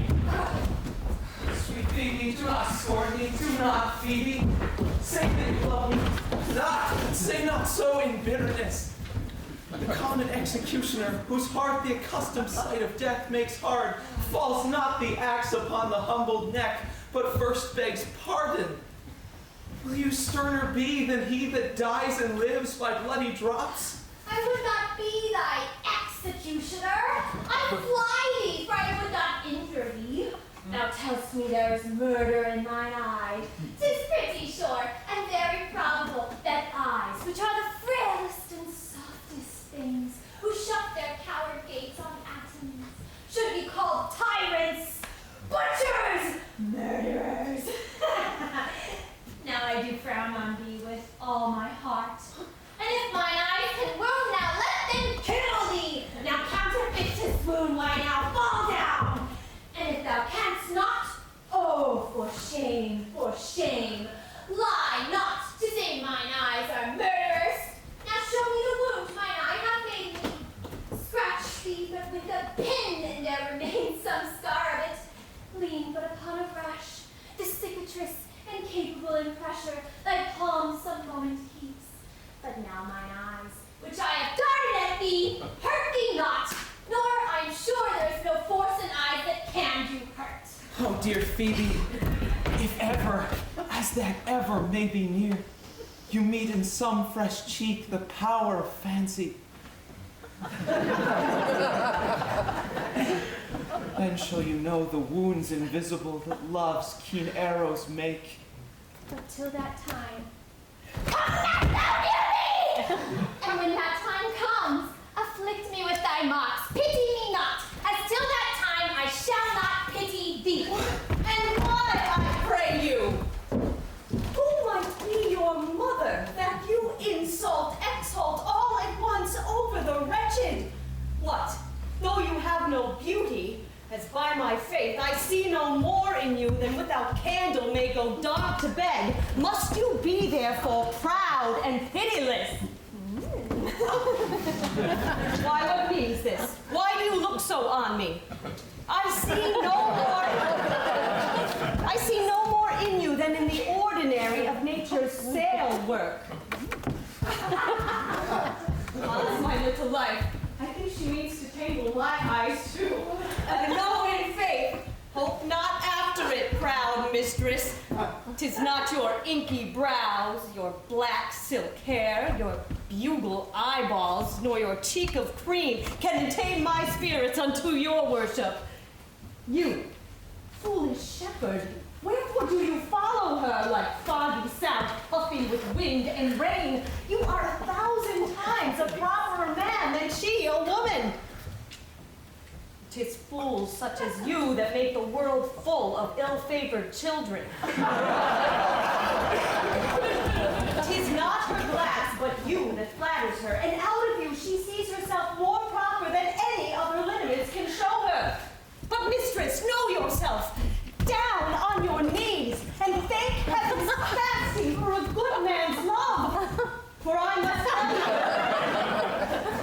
must tell you friendly in your ear, sell when you can, you are not for all markets.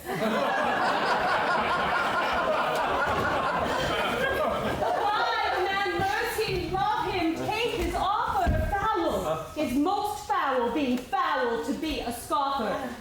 So take her to thee, shepherd. Very well. Sweet youth, I pray you, chide a year together, for I'd rather hear you chide than this man whoa.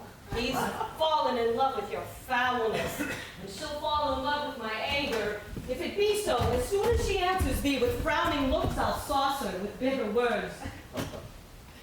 Why do you look so on me? For no ill will I bear you. I pray you, do not fall in love with me, for I am falser than vows made in wine.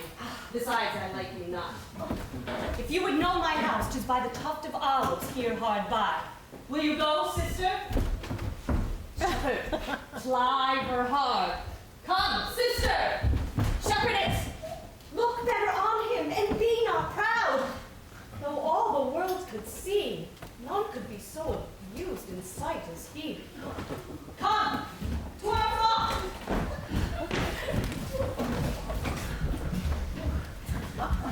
Dead shepherd, now I find thy solve might. Whoever loved, that loved not at first sight. Sweet pity. What sayest thou, Sylvius? Sweet pity, pity me. Why, I am sorry for thee, gentle Sylvius. Wherever sorrow is, relief would be.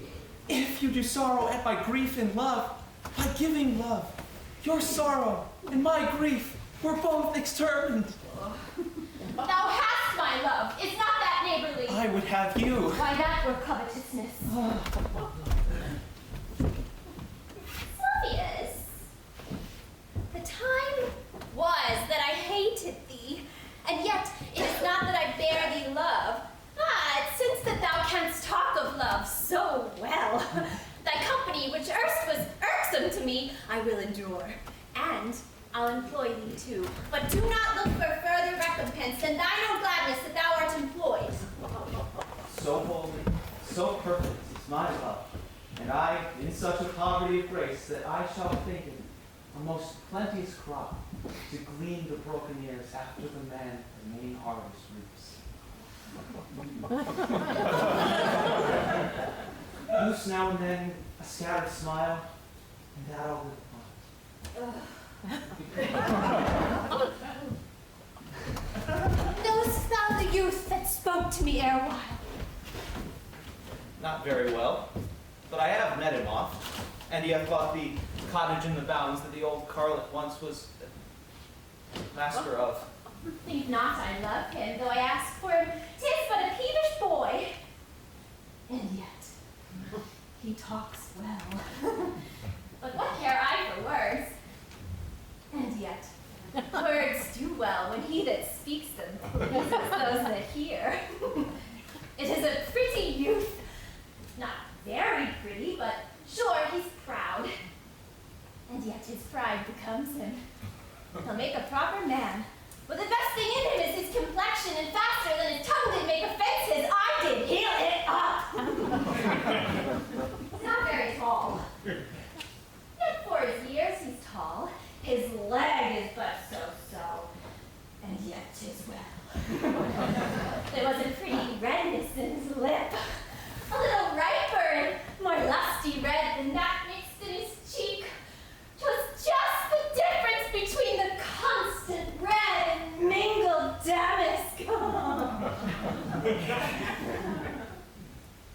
some women, Sylvius, had they marked him in parcels as I did, would have gone near to fall in love with him.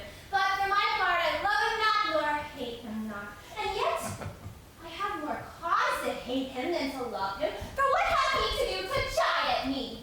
He said mine eyes were black and my hair black. And now I am remembered. Scorned at me. I marvel why I answered not again. But that's all one. Omittance is no quittance. I'll write to him a very taunting letter, and thou shalt bear it. Wilt thou, Sylvia? Phoebe, with all my heart. I'll write it straight. The matter's in my head and in my heart. I will be bitter with him in passing short. Go with me, Sylvius. I prithee, pretty youth, let me be better acquainted with thee. They say you are a melancholy fellow. I am, so. I do love it better than laughing. Those that are in the extremity of either are abominable fellows and betray themselves to every modern censure worse than drunkards. Why, it is good to be sad and say nothing. Why then 'tis good to be a post. I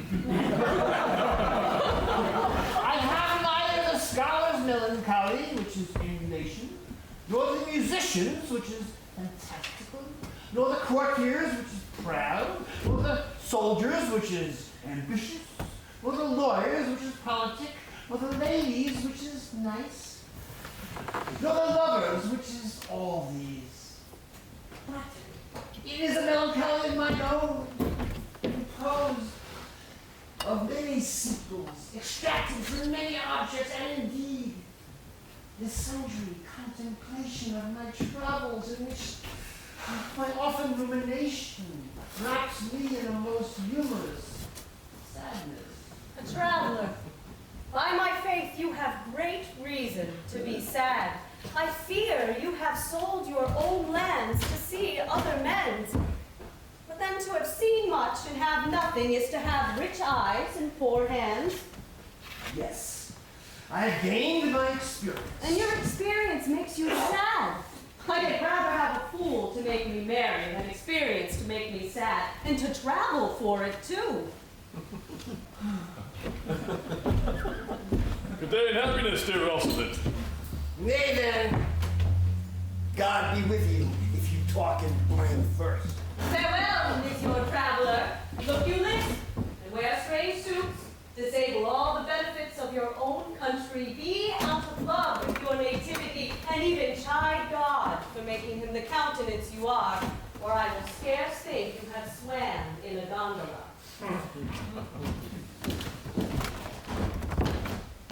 Why, how now, Orlando? Where have you been all this while? You, a lover. If you serve me such another trick, never come in my sight more. My fair Rosalind, I come within an hour of my promise. Break an hour's promise in love? He that will divide a minute into 1,000 parts and break but the 1,000th part of a minute in the affairs of love. What may be said that Cupid hath clapped him on the shoulder, but I'll warrant him heart whole. Pardon me, dear Rosalind. Nay, if you be so tardy, never come in my sight more. I had as lief be wound of a snail. Of a snail? Eye of a snail, for though he comes slowly, he carries his house on his head. A better jointer, I think, than you make a woman. Besides, he brings his destiny with him. What's that? Why, horns, which such as you are fain to be beholding to your wives for. But he comes armed in his fortune and prevents the slander of his wife. Virtue is no hornmaker, and my Rosalind is virtuous. And I am your Rosalind. It pleases him to call you so, but he has a Rosalind of a better leer than you. Come, woo me, for now I'm in a holiday humor and like enough to consent. And what would you say to me now, and I were your very, very Rosalind? Well, I would kiss before I spoke. Nay, you were better speak first, and when you have gravelled the lack of manner, you might take occasion to kiss. Very good orators, when they are apt, they will spit, and And for lovers lacking, God warn us, matter. The cleanliest shift is to kiss. Well, how could a kiss be denied? Well, then she puts you to entreaty, and there begins a new matter. Well, who could be out, being before his beloved mistress? Marry, that should you, were I your mistress, or else I should think my honesty ranker than my wit. What, of my suit? Not out of your apparel, and yet out of your suit. Am I not your Rosalind? I take some joy to say that you are, because I would be talking of her. Well, in her person, I say I will not have you. Well, then in my own person, I die. No, Faith, die by attorney. The poor world is almost 6,000 years old, and in all this time there was not any man died in his own person been illicit of a love cause. Troilus had his brains dashed out with a Grecian club, yet he did what he could to die before, and he is one of the patterns of love. Leander, he would have lived many a fair year, though hero had turned none, had it not been for a hot midsummer night for good youth. He went but forth to wash him in the Hellespont, and being taken with the cramp was drowned. And the foolish coroners of that age found it was Hero of Sestos. But these are all lies. Men have died from time to time, and worms have eaten them, but not for love. I would not have my right Rosalind of this mind, for I confess her frown might kill me. By this hand it will not kill a fly. But come. Now I will be your Rosalind in a more coming-on disposition. Ask me what you will, I will grant it. Well, then love me, Rosalind. Yes, Faith, will I, Fridays and Saturdays. And all. And wilt thou have me? I am 20 such. What sayest thou? Are not you good? I hope so. Why then, can one desire too much of a good thing? Come, sister, you shall be the priest and marry us. Give me your hand, Orlando. What do you say, sister? Prithee, marry us. I cannot say the word. You must begin, will you, Orlando? Two. Will you, Orlando, have to wife this Rosalind? I will. But when? Why now, as fast as she can marry us. Well, then you must say, I take thee, Rosalind, for wife. I take thee, Rosalind, for wife. I might ask you for your commission, but I will take thee, Orlando, for my husband. And there a girl goes before the priest, and certainly a woman's thought runs before her actions. Well, so do all thoughts. They are winged. Now tell me, how long will you have her once you have possessed her? Forever and a day. Say a day without the ever. No, Orlando. Men are April when they woo, and December when they wed. Maids are May when they are maids, but the sky changes when they are wives. I will be more jealous of thee than a Barbary cock pigeon over his head, more clamorous than a parrot against rain, more newfangled than an ape, more giddy in my desires than a monkey.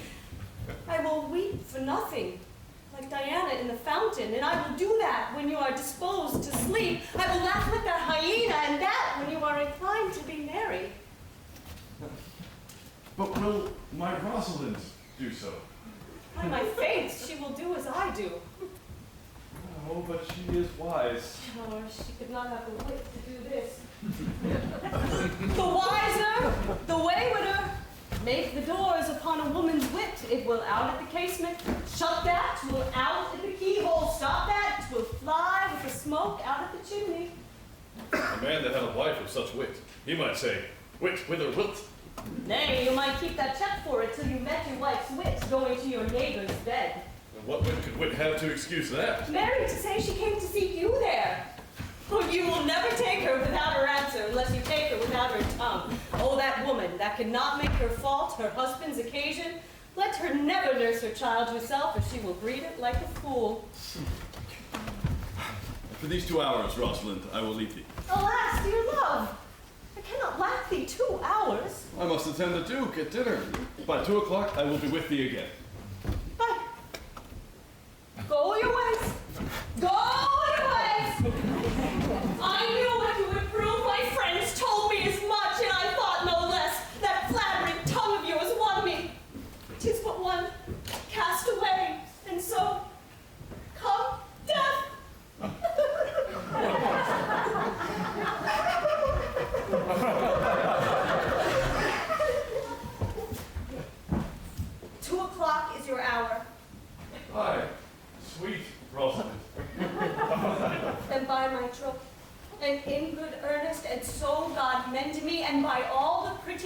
that are not dangerous.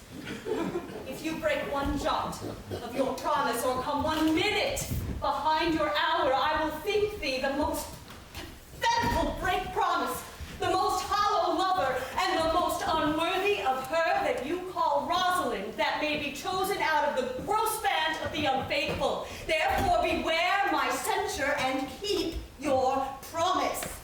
With no less religion than if thou wert indeed my Rosalind. So, adieu? Well, time is the old justice that examines all such offenders, and let time try.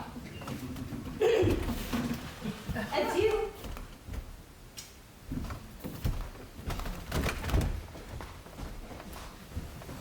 Oh, you have simply misused our sexier love praise.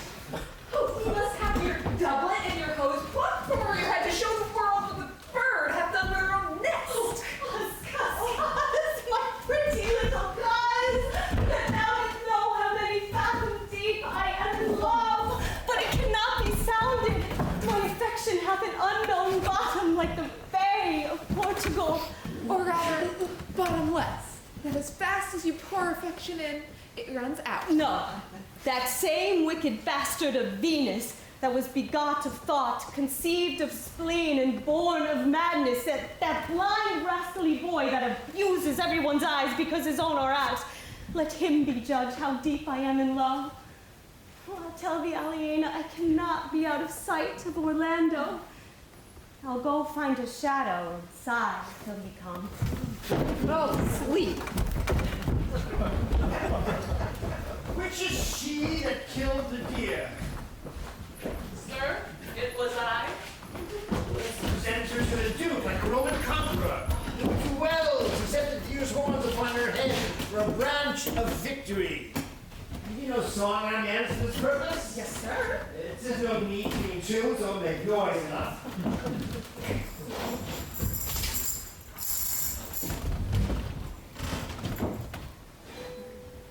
What shall we have that kill the deer, his leather skin, and horse with, and sing him home, then sing him home. What shall we have that kill the deer, his leather skin, and horse with, and sing him home, then sing him home. His swallow, swallow, board, and ride, swallow, board. The horn, the lusty horn is not a thing to laugh or scorn.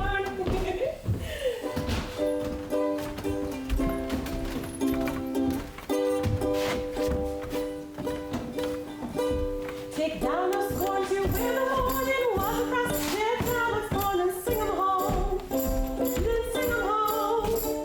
Take down a scorn to where the horn and walk across the dead flowers born and sing 'em home. Then sing 'em home. Yes, And I follow for it. The horn, the lusty horn is not a thing to laugh or scorn. How say you now? Is it not past 2 o'clock, and here much Orlando? And I warrant you, with pure love and with troubled brain, he hath taken his bows and his arrows and has gone forth to sleep. Oh, look here. My errand is to you, fair youth. My gentle Phoebe bid me give you this. I know not the contents, but as I guess by the stern brow and waspish action she did use as she was writing of it, it bears an angry tenor. Pardon me, I am but as a guiltless messenger. Patience herself will startle at this letter and play the swaggerer. Bear all.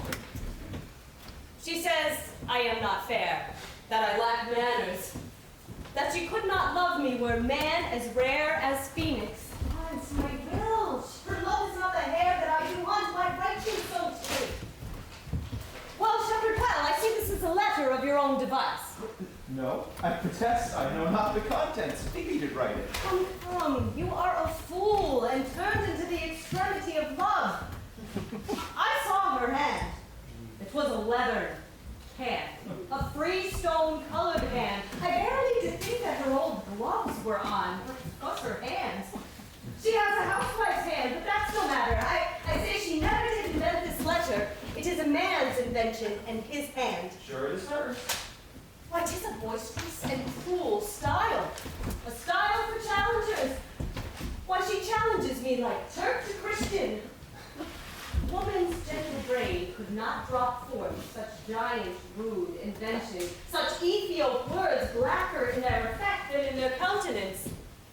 Will you hear the letter? Oh, so please you, for I never heard it yet. Heard too much of Phoebe's cruelty. Yeah, Phoebe's me. Mark how the tyrant writes.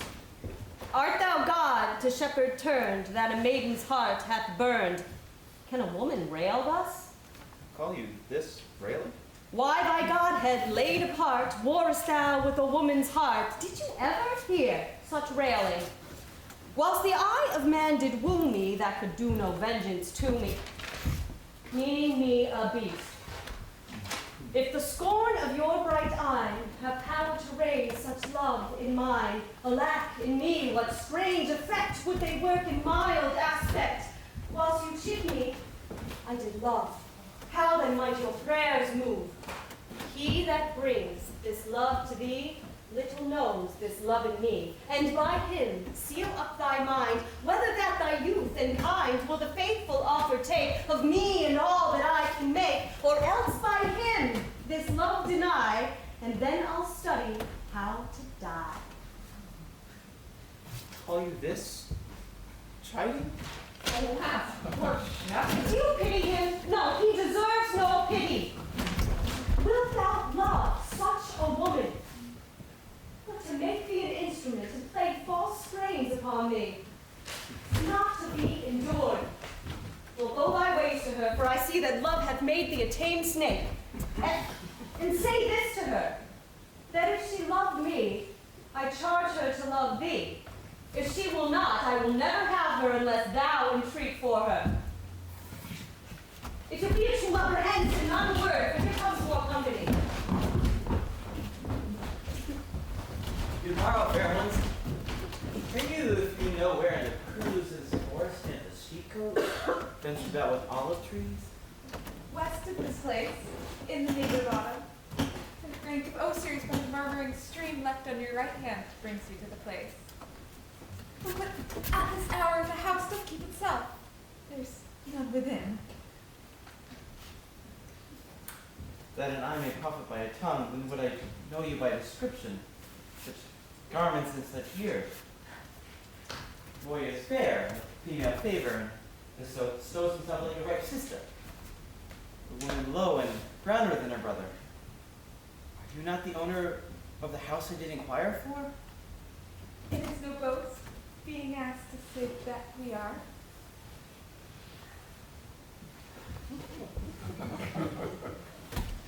Orlando doth commend it to you both, and to that youth he calls his Rosalind. He sends his bloody napkin. Are you he? I am. What are we to understand by this? Some of my shame, if you will know of me, who I am, what manner I am, and how and why and where this handkerchief was stained. I pray you tell it. When last the young Orlando parted from you, he left a promise to return again within an hour.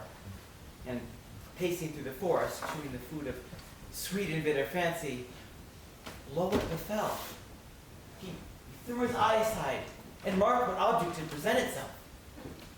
Under an oak, whose boughs were mossed with age and high top bald with dry antiquity, a wretched, ragged man, o'ergrown with hair, lay sleeping on his back.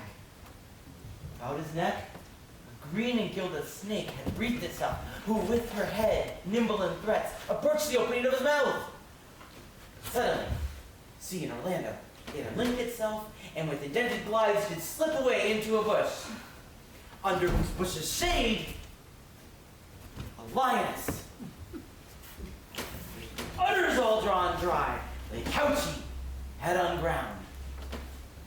Cat-like watch, when the sleeping man should stir.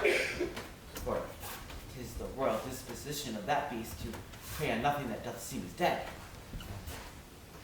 So seeing, Orlando did approach the man and found it was his brother, his elder brother. I have heard him tell of that same brother. He did render him the most unnatural that did live amongst men. And well he might so do. For well I know he was unnatural. But to Orlando, did he leave him there food to the socked and hungry lioness? Twice did he turn his back in purpose so. But kindness, nobler ever than revenge, and nature stronger than its just occasion, made him give battle to the lion, who quickly fell before him. In which, hurtling from miserable slumber, I waked. Are you his brother? Was it you he rescued? Was it you who did so often try to kill him? Was I, but 'tis not I. I do not shame to tell you what I was, since my conversion so sweetly tastes, being what I am. But for the bloody napkin! By and by. When from the first to last betwixt us two, tears our countenance sense of most kindly babe, as to how I came unto that desert place. In brief, he led me unto the gentle Duke, who gave me fresh array and entertainment, committing me unto my brother's love, who led me instantly unto his cave, there stripped himself, and here, upon his arm, the lioness had torn some flesh away, which all the while had bled. And now he fainted, and cried out in fainting upon Rosalind. Brief I recovered him, bound up his wounds, and in some small space being strong at heart, he sent me hither to tell this story, and that you might forgive his broken promise, and that I might give this handkerchief dyed in his blood to that shepherd youth he doth in sport call his Rosalind. How Ganymede! Sweet Ganymede! Many do swoon when they do look on blood. There is more in it. Cousin Ganymede! Look, he recovers. Would I were at home! I will lead you thither. I pray you, take him by the arm. Give that heart, Ruth. You man, you lack a man's heart. I do so. I confess it. Ah, Sirrah! A body would think that was well counterfeited. I pray you, tell your brother how well I counterfeited. Hey ho! This was not counterfeit. There is too much testimony that I can question it. This is a passion of earnest. Counterfeit, I tell you. Well, take a good heart and counterfeit to be a man. So I do. But I should have been a woman by right. Come, you paler and paler. I pray you draw homeward. Good sir, go with us. That will I. For I must bear answer back how you excuse my brother, Rosalind. Well, I will devise something, but I pray you commend my counterfeiting to him. Will you go?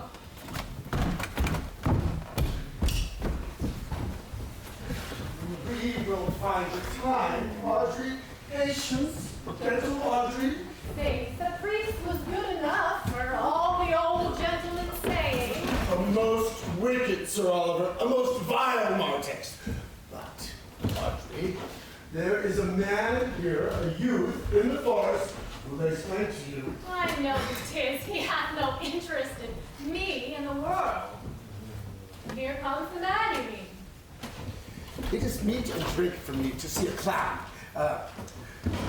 We that have good wits have much to answer for. We shall be flouting. We cannot hold. God be good evening, William. And good evening to you, sir. Cover your heads. They're pretty covered. How old are you, friend? 5 and 20, sir. Right age. Is thy name William? William, sir. A fair name. Was born here in the forest? Aye, sir. Thank God. Thank God. A good answer. Art rich? Faith, sir. So. So. Good. Is very good. Is very excellent good. And yet it is not. It is but so. Art thou wise? Aye, sir. I have a pretty wit. Why, thou sayest well. I do now remember saying, fool doth think he is wise, but the wise man knows himself to be a fool. You do love this maid? I do, sir. Give me your hand. Art thou learned? No, sir. And learn this of me. To have is to have, for it is a figure in rhetoric that drink being poured out of a cup into a glass by filling the one to empty the other. Now, all your writers do consent that Ipsy is he. Now you are not Ipsy, for I am he. Which he, sir?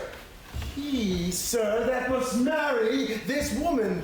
Therefore, thou clown, abandon which in the vulgar is the society, which in the vulgar is the company of this female, which in the common is woman, which together is abandoned.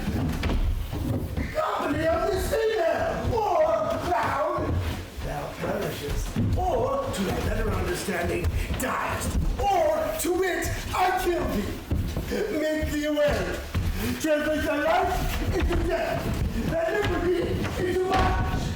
I will deal with thee in poison, or in bastinado, or in steel.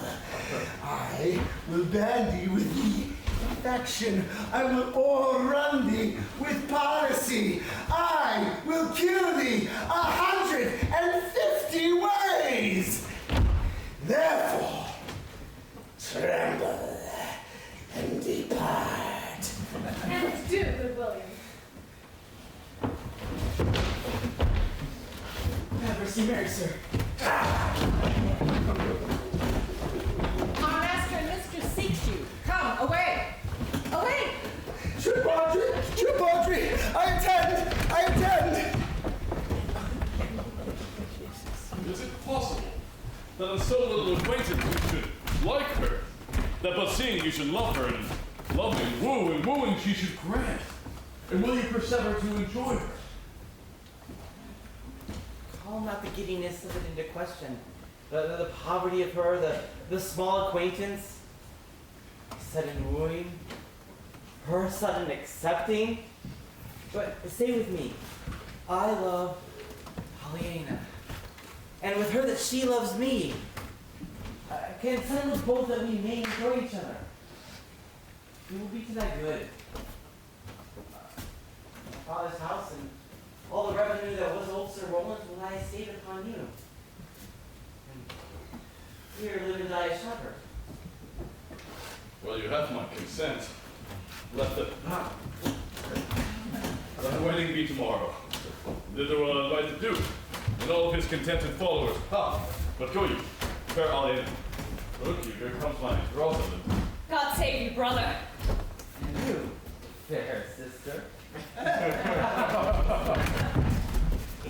Oh, my dear Orlando, how it grieves me to see thee wear thy heart in a scarf.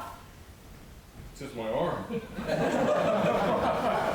I thought thy heart had been wounded with the claws of a lion. Wounded it is, but with the eyes of a lady. Did your brother tell you how I counterfeited to swoon when he showed me your handkerchief? Aye, and greater wonders than that. Oh, I know where you are. Nay, 'tis true. There was never anything so sudden but the fight of two rams and Caesar's personical brag of I came, saw, and overcame. For your brother and my sister no sooner met but they looked, no sooner looked but they loved, no sooner loved but they sighed, no sooner sighed but they asked one another the reason, no sooner knew the reason but they sought the remedy. And in these degrees have they built a pair of stairs to marriage. They are in the very wrath of love. They will together. Clubs cannot part them. Shall be married tomorrow. Thither will I invite the Duke to the nuptial. But oh, how bitter a thing it is to look at happiness through another man's eyes. By so much tomorrow will I be at the height of heart heaviness. By how much will I think my brother happy, and happy what he wishes. Why then tomorrow I cannot serve your turn for Rosalind? I live no longer by thinking. Well, I will weary you then no longer with idle talking. Know of me then, for now I speak to some purpose, that I can do strange things. I have, since I was 3 years old, conversed with a magician, most profound in his art, and yet not damnable. If you do love Rosalind, so near the heart as your gesture cries it out, when your brother marries Aliena, shall you marry her. I know into what straits of fortune she is driven, but it is not impossible to me, if it appear not inconvenient to you, to set her before your eyes tomorrow, human as she is, and without any danger. Speakest thou in sober meaning? By my life I do, which I do tender dearly, though I say I am a magician. Therefore, put you in your best array, bid your friends, for if you will be married tomorrow, you shall, and to Rosalind, if you will. Oh, here comes a lover of mine and a lover of hers.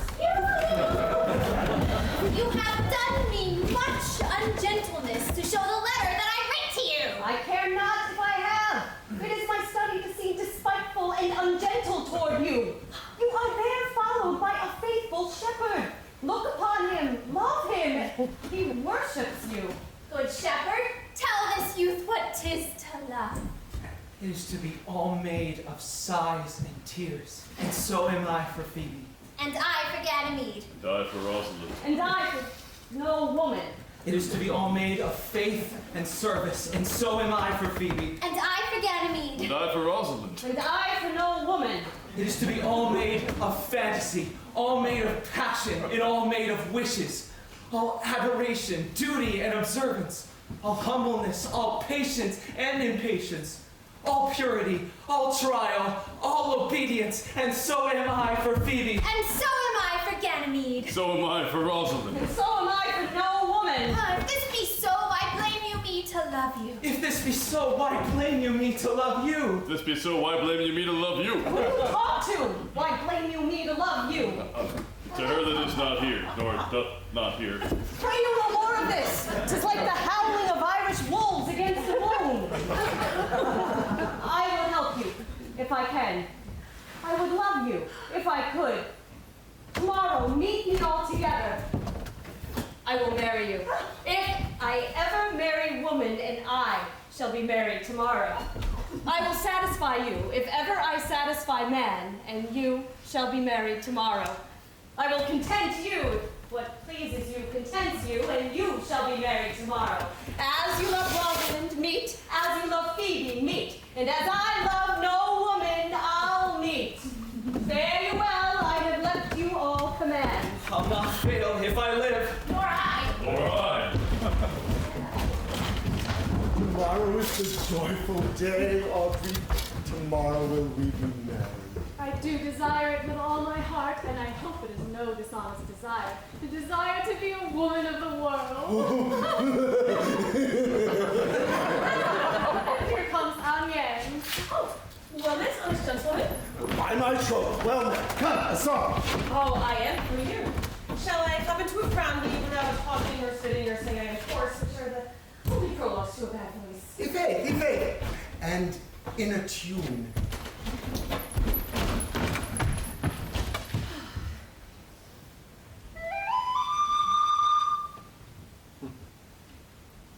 There was a lover and his lass, with a hey and a ho and a hey, no, and a hey, no, that o'er the green cornfield did pass in springtime,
there was no great matter in the ditty, yet the note was very untunable.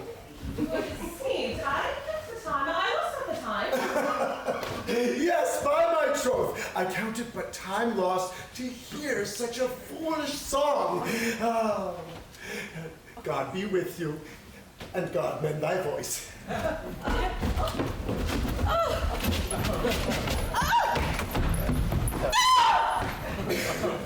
Dost thou believe, Orlando, that the boy can do all this that he hath promised?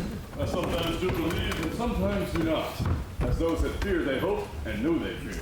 Patience once more whilst our compact is urged. You say, if I bring in your Rosalind, you will bestow her on Orlando here. That would I have I kingdoms to give with her. You say you will have her if I bring her. That would I, for I have all kingdoms king. You say you'll marry me if I be willing. That will I, should I die the hour after. But if you do refuse to marry me, you will give yourself to this most faithful shepherd. So is the bargain. You say you will have Phoebe if she will. Though to have her and death were both one thing. I promise to make all this matter even. Keep your word, O Duke, to give your daughter, you yours, Orlando, to receive his daughter. Keep your word, Phoebe, you'll marry me, or else refusing me to wed this shepherd. Keep your word, Silvius, you'll marry her if she do refuse me. From hence I go to make this matter all even. I do remember in this shepherd boy some lively touches of my daughter's favor. My lord, first time ever I saw him, he thought he was a brother to your daughter. But my good lord, this boy is Horace is born, and hath been tutored in the rudiments of many desperate studies by his uncle, whom he reports to be a great magician, obscured in the circle of performance. There is sure another flood toward, and these couples are coming to the ark. Here comes a pair of very strange beasts, which in all tongues are called fools. Salutations and greetings to you all. Good my lord, bid him welcome. This is the motley-minded gentleman that I have so often met in the forest. He hath been a courtier, he swears. Any man doubt that? Let him put me to my purgation. I have trod a measure. I have flattered a lady. I have been politic with my friend. I have been smooth with my enemy. I have undone 3 tailors. I have had 4 quarrels, and like to have fought one. Good my lord like this fellow. I like him very well. God heal you, sir. I desire you of the like. I press in here, sir, with the rest of the country copulative, to swear and forswear as marriage binds and blood breaks. Oh, poor virgin. Sir, an ill-favored thing, sir, but mine own. A poor humor of mine, sir, to take that no man else will. Rich honesty dwells like a miser in a poor house, as your pearl and your foul oyster. By my faith, he's very swift and sententious. Good my lord, this fellow is as good at anything, yet a fool. He uses his folly as a stalking horse, and under the presentation of that, he shoots his wit. There is God mercy. There is a mirth in heaven, where earthly things may even atone together. To you see thy daughter, kindness in heaven brought her, they brought her thither. That thou might join her hand in his, whose heart within his bosom is. To you, I give myself, for I am yours. And to you, I give myself, for I am yours. If there be truth in sight, you are my daughter. If there be truth in sight, you are my Rosalind. If sight and shape be true, what then, my love? Adieu. I'll have no father if you be not he. I'll have no husband if you be not he. Nor ne'er wed woman if you be not she. Peace, oh, I'm our confusion.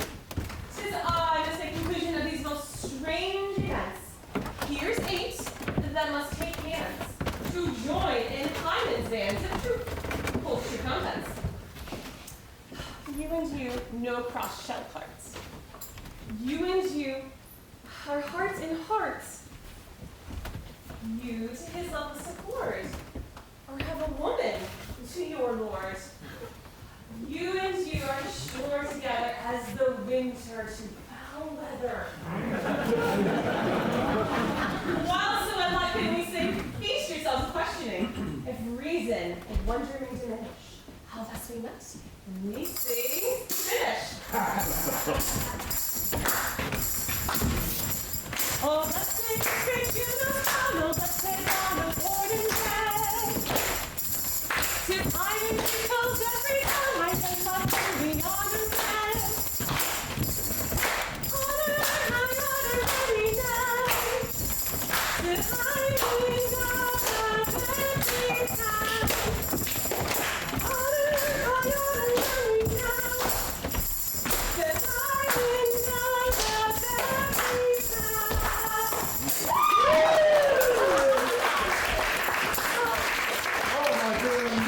Welcome, thou art to me, even daughter. Welcome in no less degree.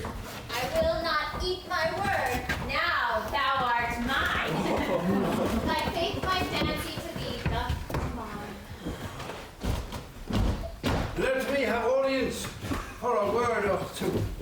I bring good tidings to this fair assembly.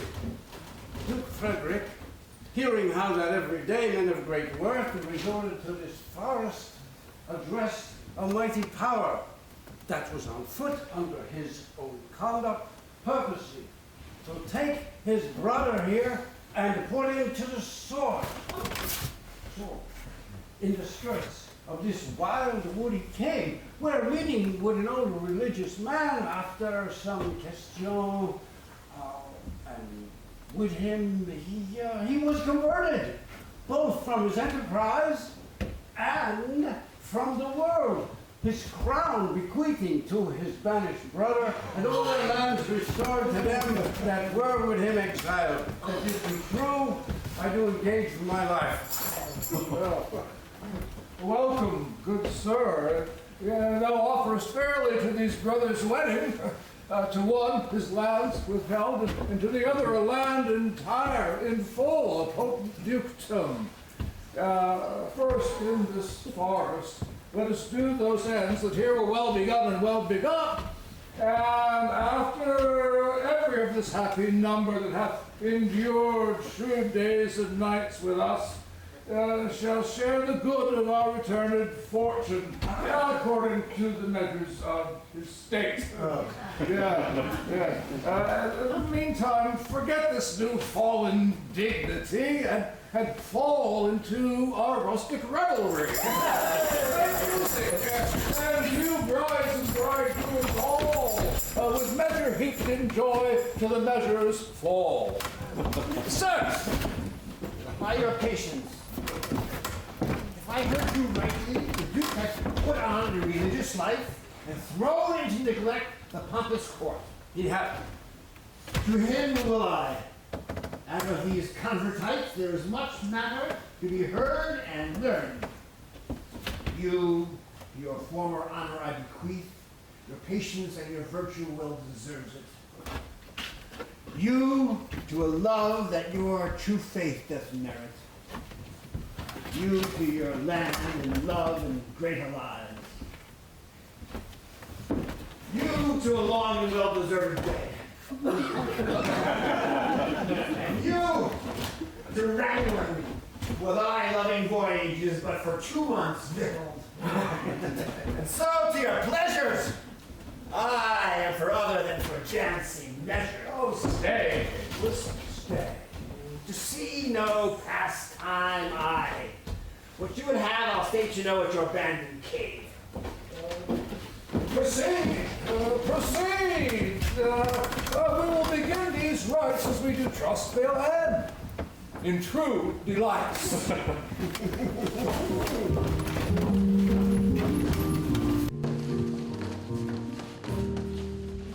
Was a lover and his lust with a hay and a hawk and a hay.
It is not the fashion to see the lady, the epilogue, but it is no more unhandsome than to see the lord, the prologue. If it be true that good wine needs no bush, 'tis true that a good play needs no epilogue. And yet to good wine they do use good bushes, and to good plays prove the better by the help of good epilogues. Oh, what a case am I in then, that am neither a good epilogue, nor cannot insinuate with you in the behalf of a good play. I am not furnished as a beggar, and therefore to beg will not become me. Well, my way is to conjure you, and I'll begin with the women. I charge you, O women, for the love you bear to men, to like as much of this play as please you. And I charge you, O men, for the love you bear to women, as I perceive by your simpering none of you hates them, that between you and the women the play may please. If I were a woman, I would kiss as many of you as had beards that pleased me, complexions that liked me, and breaths that I defied not. And I am sure, as many as have good beards and good faces or sweet breaths will, for my kind offer, when I make curtsy, bid me farewell.